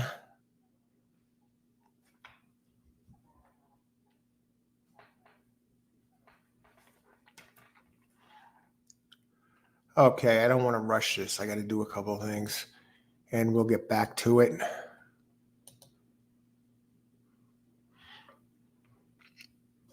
Tampa race 8. Christopher, Tampa race 8, daily double 9, 10, 9, 10.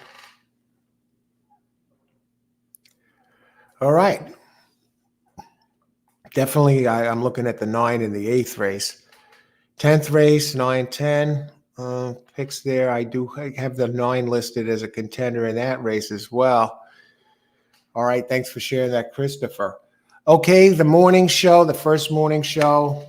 I'll call it a wrap for now. I've been out here on and off since 5:30 to get rolling, give you my thoughts on this. So the game plan is this. I'm going to start with a $30 bankroll today, allowed bankroll for the three race session, which I'll be doing live, and the chat will be there. And we'll work off that, and I'll do the best I can with the 3 cards. The plan tonight, as of right now, is to go live with Turfway Park and just cover Turfway Park. We'll take it a step at a time. I'm thinking about possibly doing a show like my first show today on Saturday, a New Year's weekend special, where I cover all the tracks that are running, at least as many of them as I can. If there are 6 going at the same time, obviously I'm going to choose ones that are staggered. Because who knows? I got to look at what the Saturday lineup looks like to see if it's a viable option to do that. All the tracks in Tampa. So Tampa would be part of the night crew, but I would start with the tracks that start a little after noon, go be live a little before noon, and then boom, cover the tracks throughout the day. Of course, take some breaks here to eat here and there, and go from there. So it should be interesting. So stay tuned. But we're going to be back. It's going to be a different link. I'm not going to do this. And it's going to be, I'll start shortly before noon and schedule it and go from there. I want to thank everyone who has weighed in here this morning. I want to wish everybody luck playing the races today, or have a great day. And we're going to go from there. I just say hi to Timothy, popped in. Good rule of thumb, went to Hollywood Park, wants a lot of history. Hollywood Park. All right. Hope to see you a little before noon for the 3-race event, 3-track event. And if you're not playing, hey, have a great Wednesday, everybody. Short week this week. Be back later. Talk with you soon.